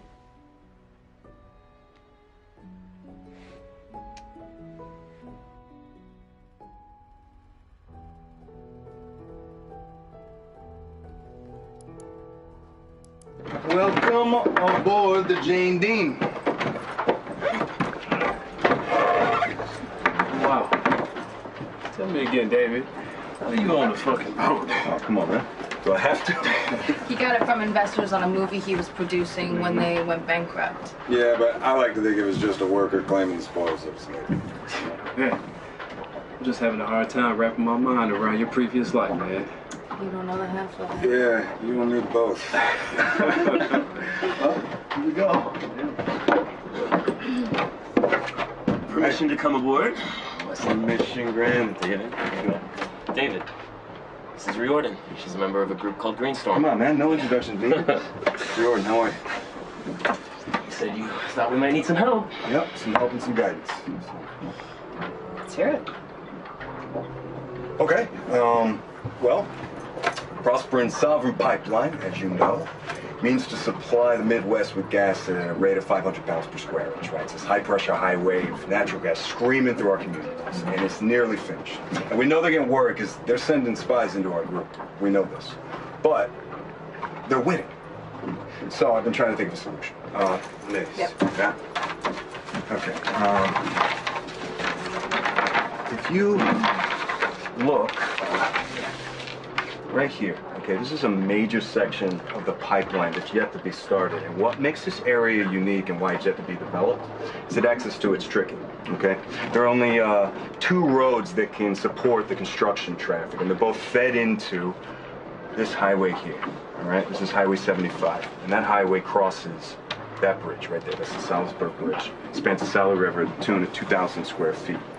So, we shut that bridge down, and they would have to reroute all of this construction traffic all the way around to this bridge up here, okay? This would set them back months. I mean, this would be a huge blow financially for them.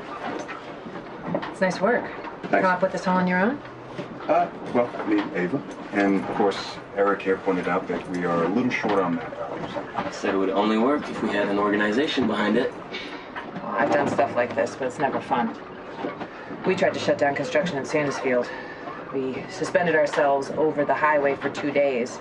The state cops actually lit a fire under me. I remember. They like to burn witches in Massachusetts. I remember watching that trial on TV. When you poured that glass of water over that CEO's head, that was a big deal. The theatrics play well on the news. Well, we're looking for a little more than theatrics. We are looking to do real damage to Boston. Sure, but how long do you think you can hold the bridge? Well, half the cops now are ex-forces. They treat this stuff like it's Fallujah. You ever done anything like this before? How serious are you? Okay, Reed. I said I vouched for the guy, and I meant it. Yeah, and I do too. Sure you do, sweetie. I could tell by that look in your eye. Okay, Reed. It's just... I'm gonna go get some fresh air. Sure you're not putting on a show to impress the pretty young activist? Give me a weed. David. Yeah, just give me a second. He's a good guy. Hey, how long have you known him? Long enough. I know what she sees in him, but you? Look, he's serious, he's loyal, and he's not afraid of action. Honestly, sometimes it kind of scares me. He nearly killed Peter. I hate Peter. Okay, well, there you go.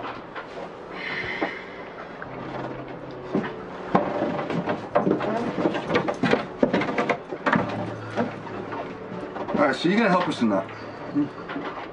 I'll take you to meet the others at Convergence. Fantastic. They'll hear you out, but let's talk about the details outside. Close spaces and fancy. Yeah. And it's weather.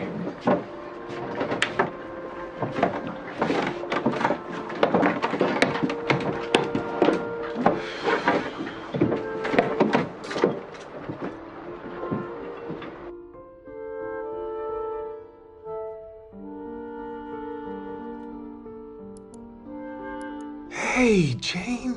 Hi. Yeah, it's Jane? But what did you call her?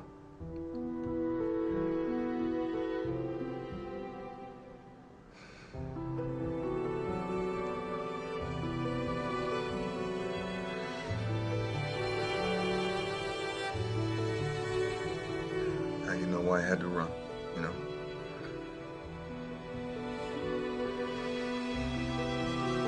Sorry, I'm ready to be better. I'm going after Prosper and the Sovereign.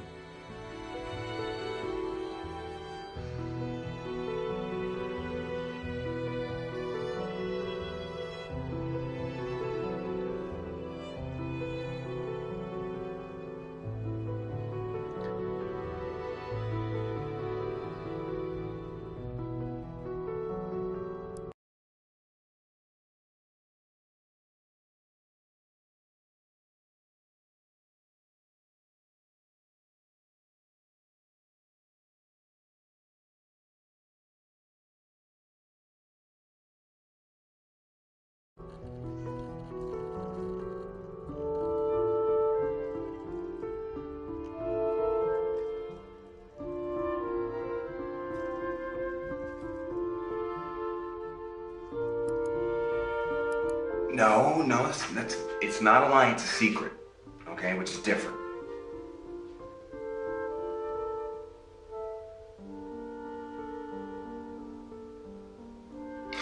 Oh, I miss you too, kid. Come here, give me a kiss. Kiss.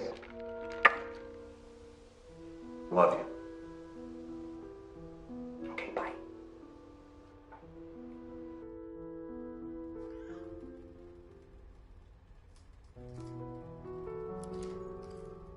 deal with their dirty little secret.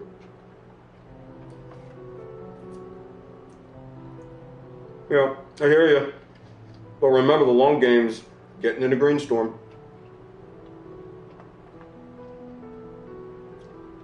Oh, come on, you've never been close to flipping anyone near Greenstorm.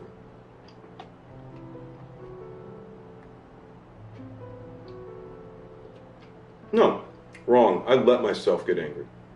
Okay? Besides, there's good news that Karen's report failed to mention. Ava's moving in with me.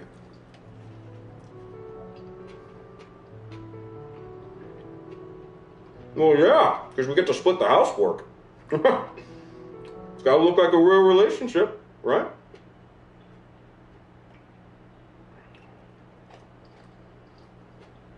I got this all under control. I promise.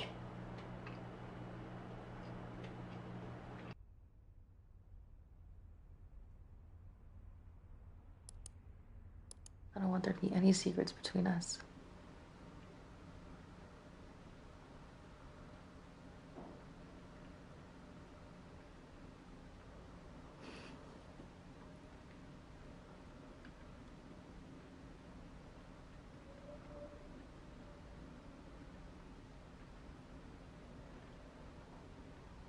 It's fine.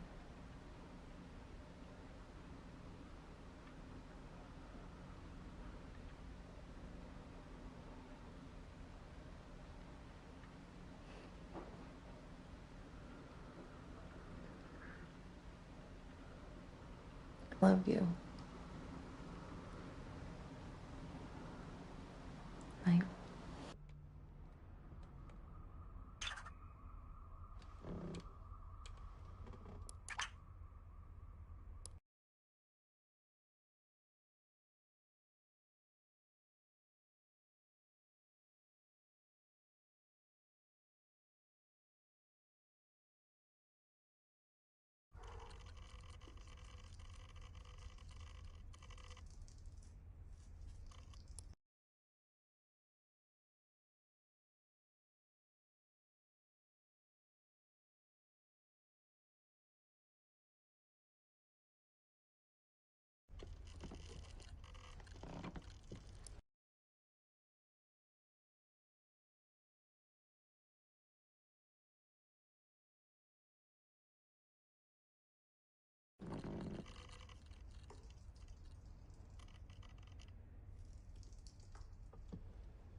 Look, we were in a relationship. I knew what I was doing. You and Eric, you don't own me. You're not the law. Talk to me. I get to decide if I'm a victim of a crime. You don't just go and attack people. You have no fucking idea what you're talking about. You're gonna get arrested, and you know what? Maybe you should. I never asked you to. Look, back then the group sided with him, and yeah, that felt shitty. But hey, it sucks to be a woman. And now what are they gonna do? Oh, her boyfriend just beat up our friend. I guess she's okay after all? I mean, this whole thing is fucked. And I'm stupid because I expected better of you. You can take your gift back. No, I didn't open it. What's inside? Peter's scalp?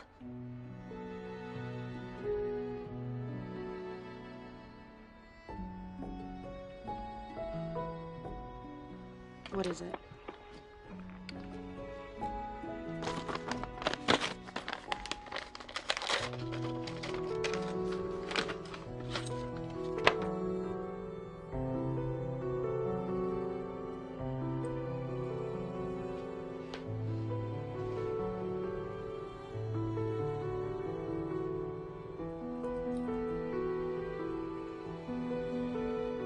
I don't know what to say.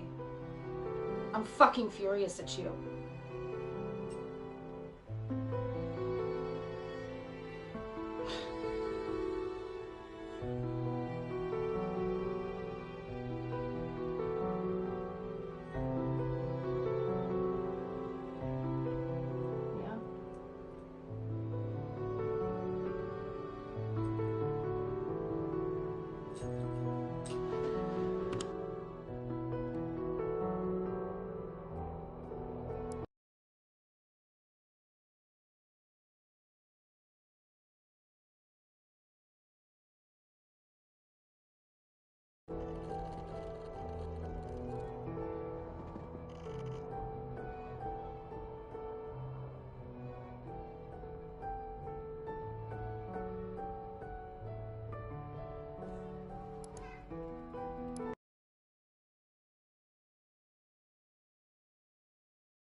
I thought the vampires were a women's fantasy.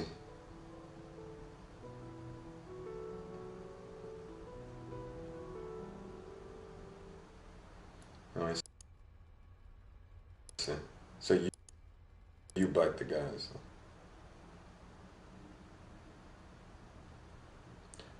Oh wow, that's dark.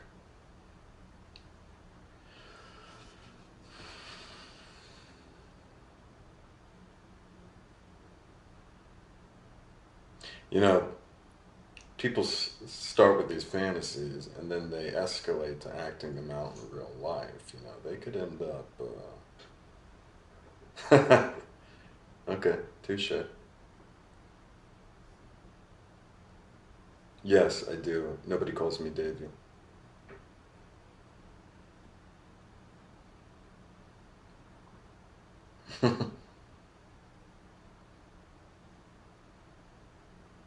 How do you know they're not just saying they're cops?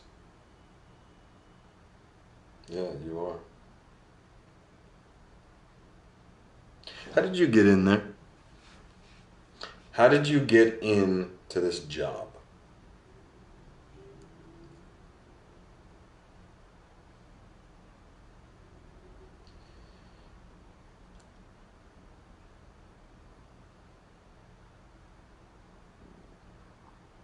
No, I already told you I come from a family of cops.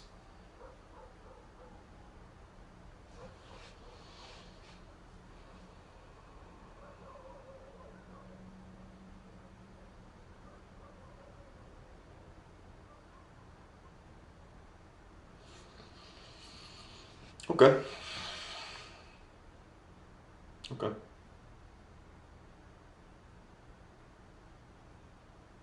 Yeah, I was young. I was a teenager. My father took me to the station with him. I was ill or something and couldn't find anyone to cover for him. So he brought me with him and he put me in the fish tank. That's the waiting room for most of the day. And after a while, an officer comes in with a woman and she's tall and she has beautiful long hair. And she's a suspect or she's a victim, I don't know. She's crying, or she had been crying, or she's wearing a sexy black outfit with a big coat over her. Maybe somebody put the coat on her. Her makeup's running. She looks like something out of a movie, and I'm watching her. I'm watching her over my Game Boy. But I don't want to take my eyes off of her. And then, after a few moments, a man walks in, black suit, tie, and this is summer, so everybody in the police station is sweaty and a mess. But he's pristine. Pristine. He's FBI. And he sits down and he talks with her and she cries on his shoulder and he is so solid and the look of relief and gratitude on her face, and he takes her to the interview room and now she can't take her eyes off of him.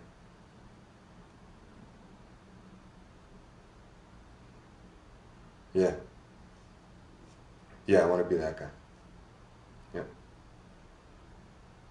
Okay, enough about me. Enough. I want to know about you. I want to know how you got into this job, and don't tell me this ballet story. I know it was a lie.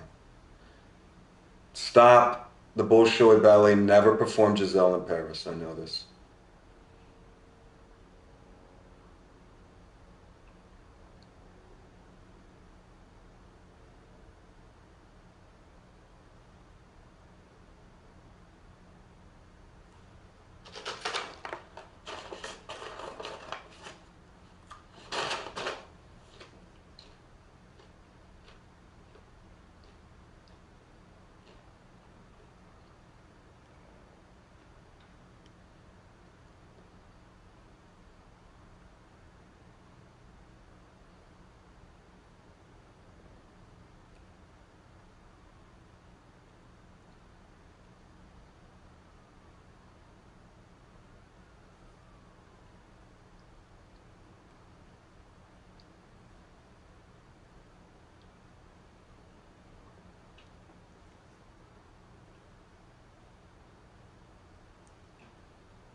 That's a real story.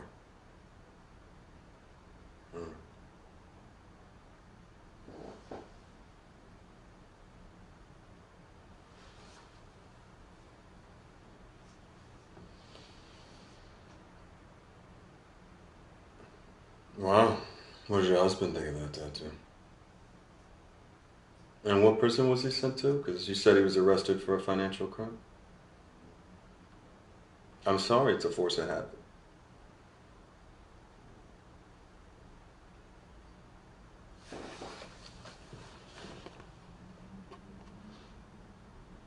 Do I need your permission?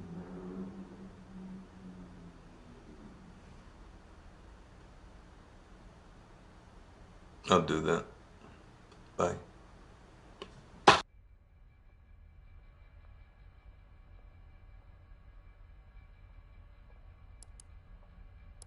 And this is Fantasyland.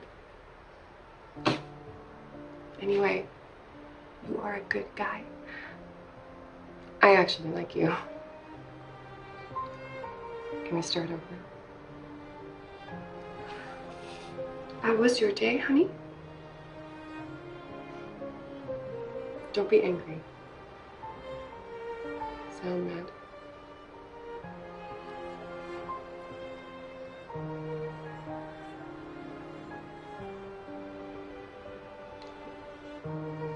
Well, tell me about it.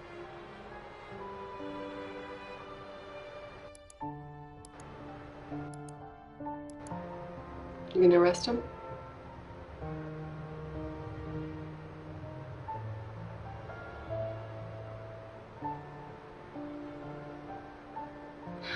One less creep in the world to start. Are you telling me this so I could talk you down?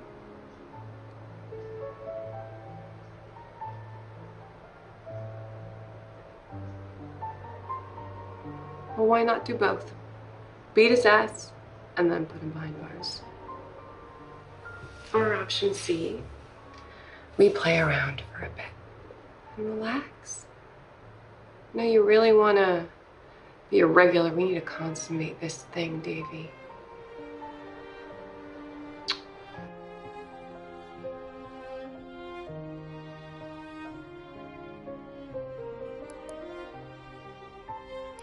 Vampire stories are a way to make rape fantasies more palatable, which works both ways.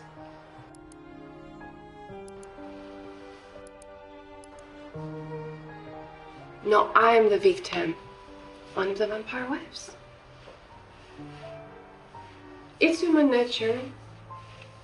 What? You don't want to take a bite?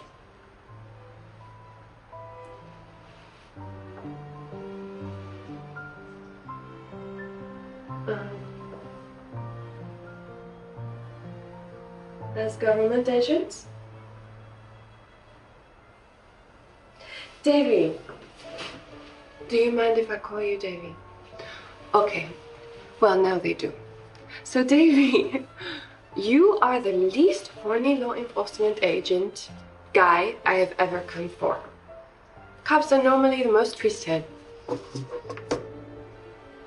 I can tell I am good at my job.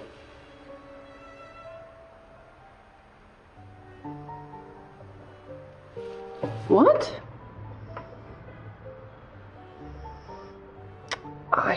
Questions again. You first. Tell me, how did you end up in such an exciting job? Okay, sure, but it's deeper with you. You are no ordinary cop. What was the moment when you decided you want this? I bet you were young.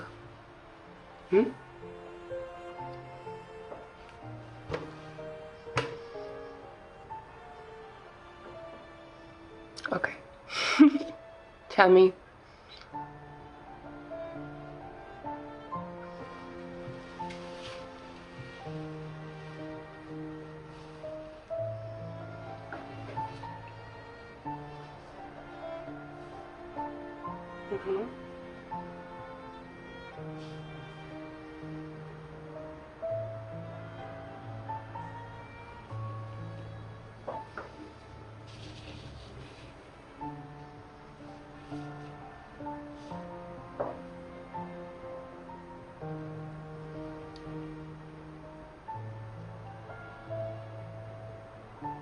Mm.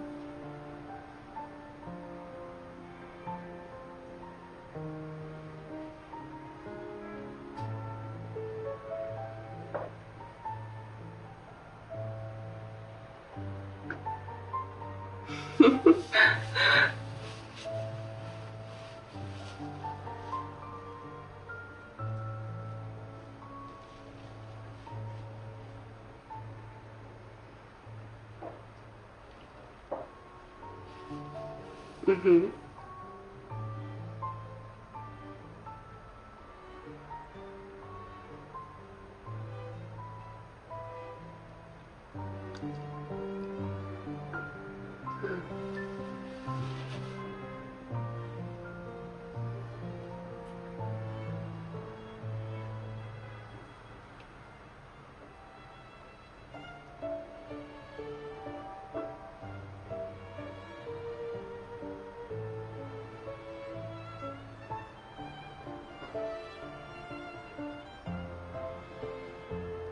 And you wanted to be this guy? Yeah.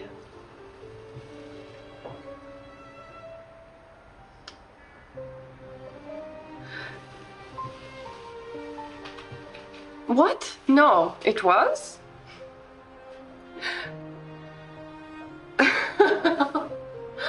You are good. Oh. Well, I come from France, as you know, from Paris.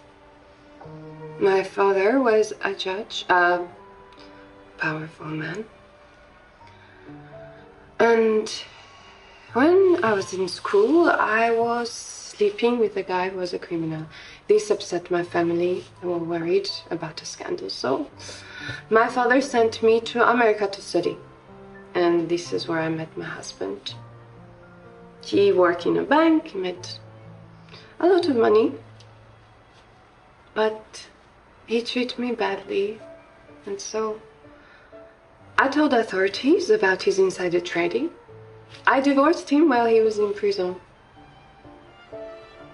But now I had no money and I had no education, so it's a man's world, Davy. But doing this, I get paid for it. And I can make men disappear like this with a button, which is quite something. Not all the guys are like you, Davy.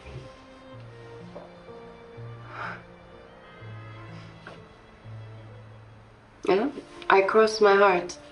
Oh, look. Here says Max. That was my first boyfriend. The criminal, he did the tattoo himself. It hurt a lot.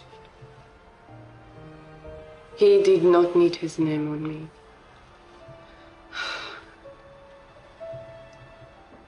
You do not trust me. Are you going to be one of my regulars?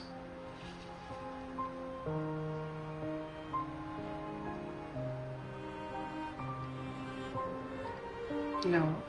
You just turn up, tip big.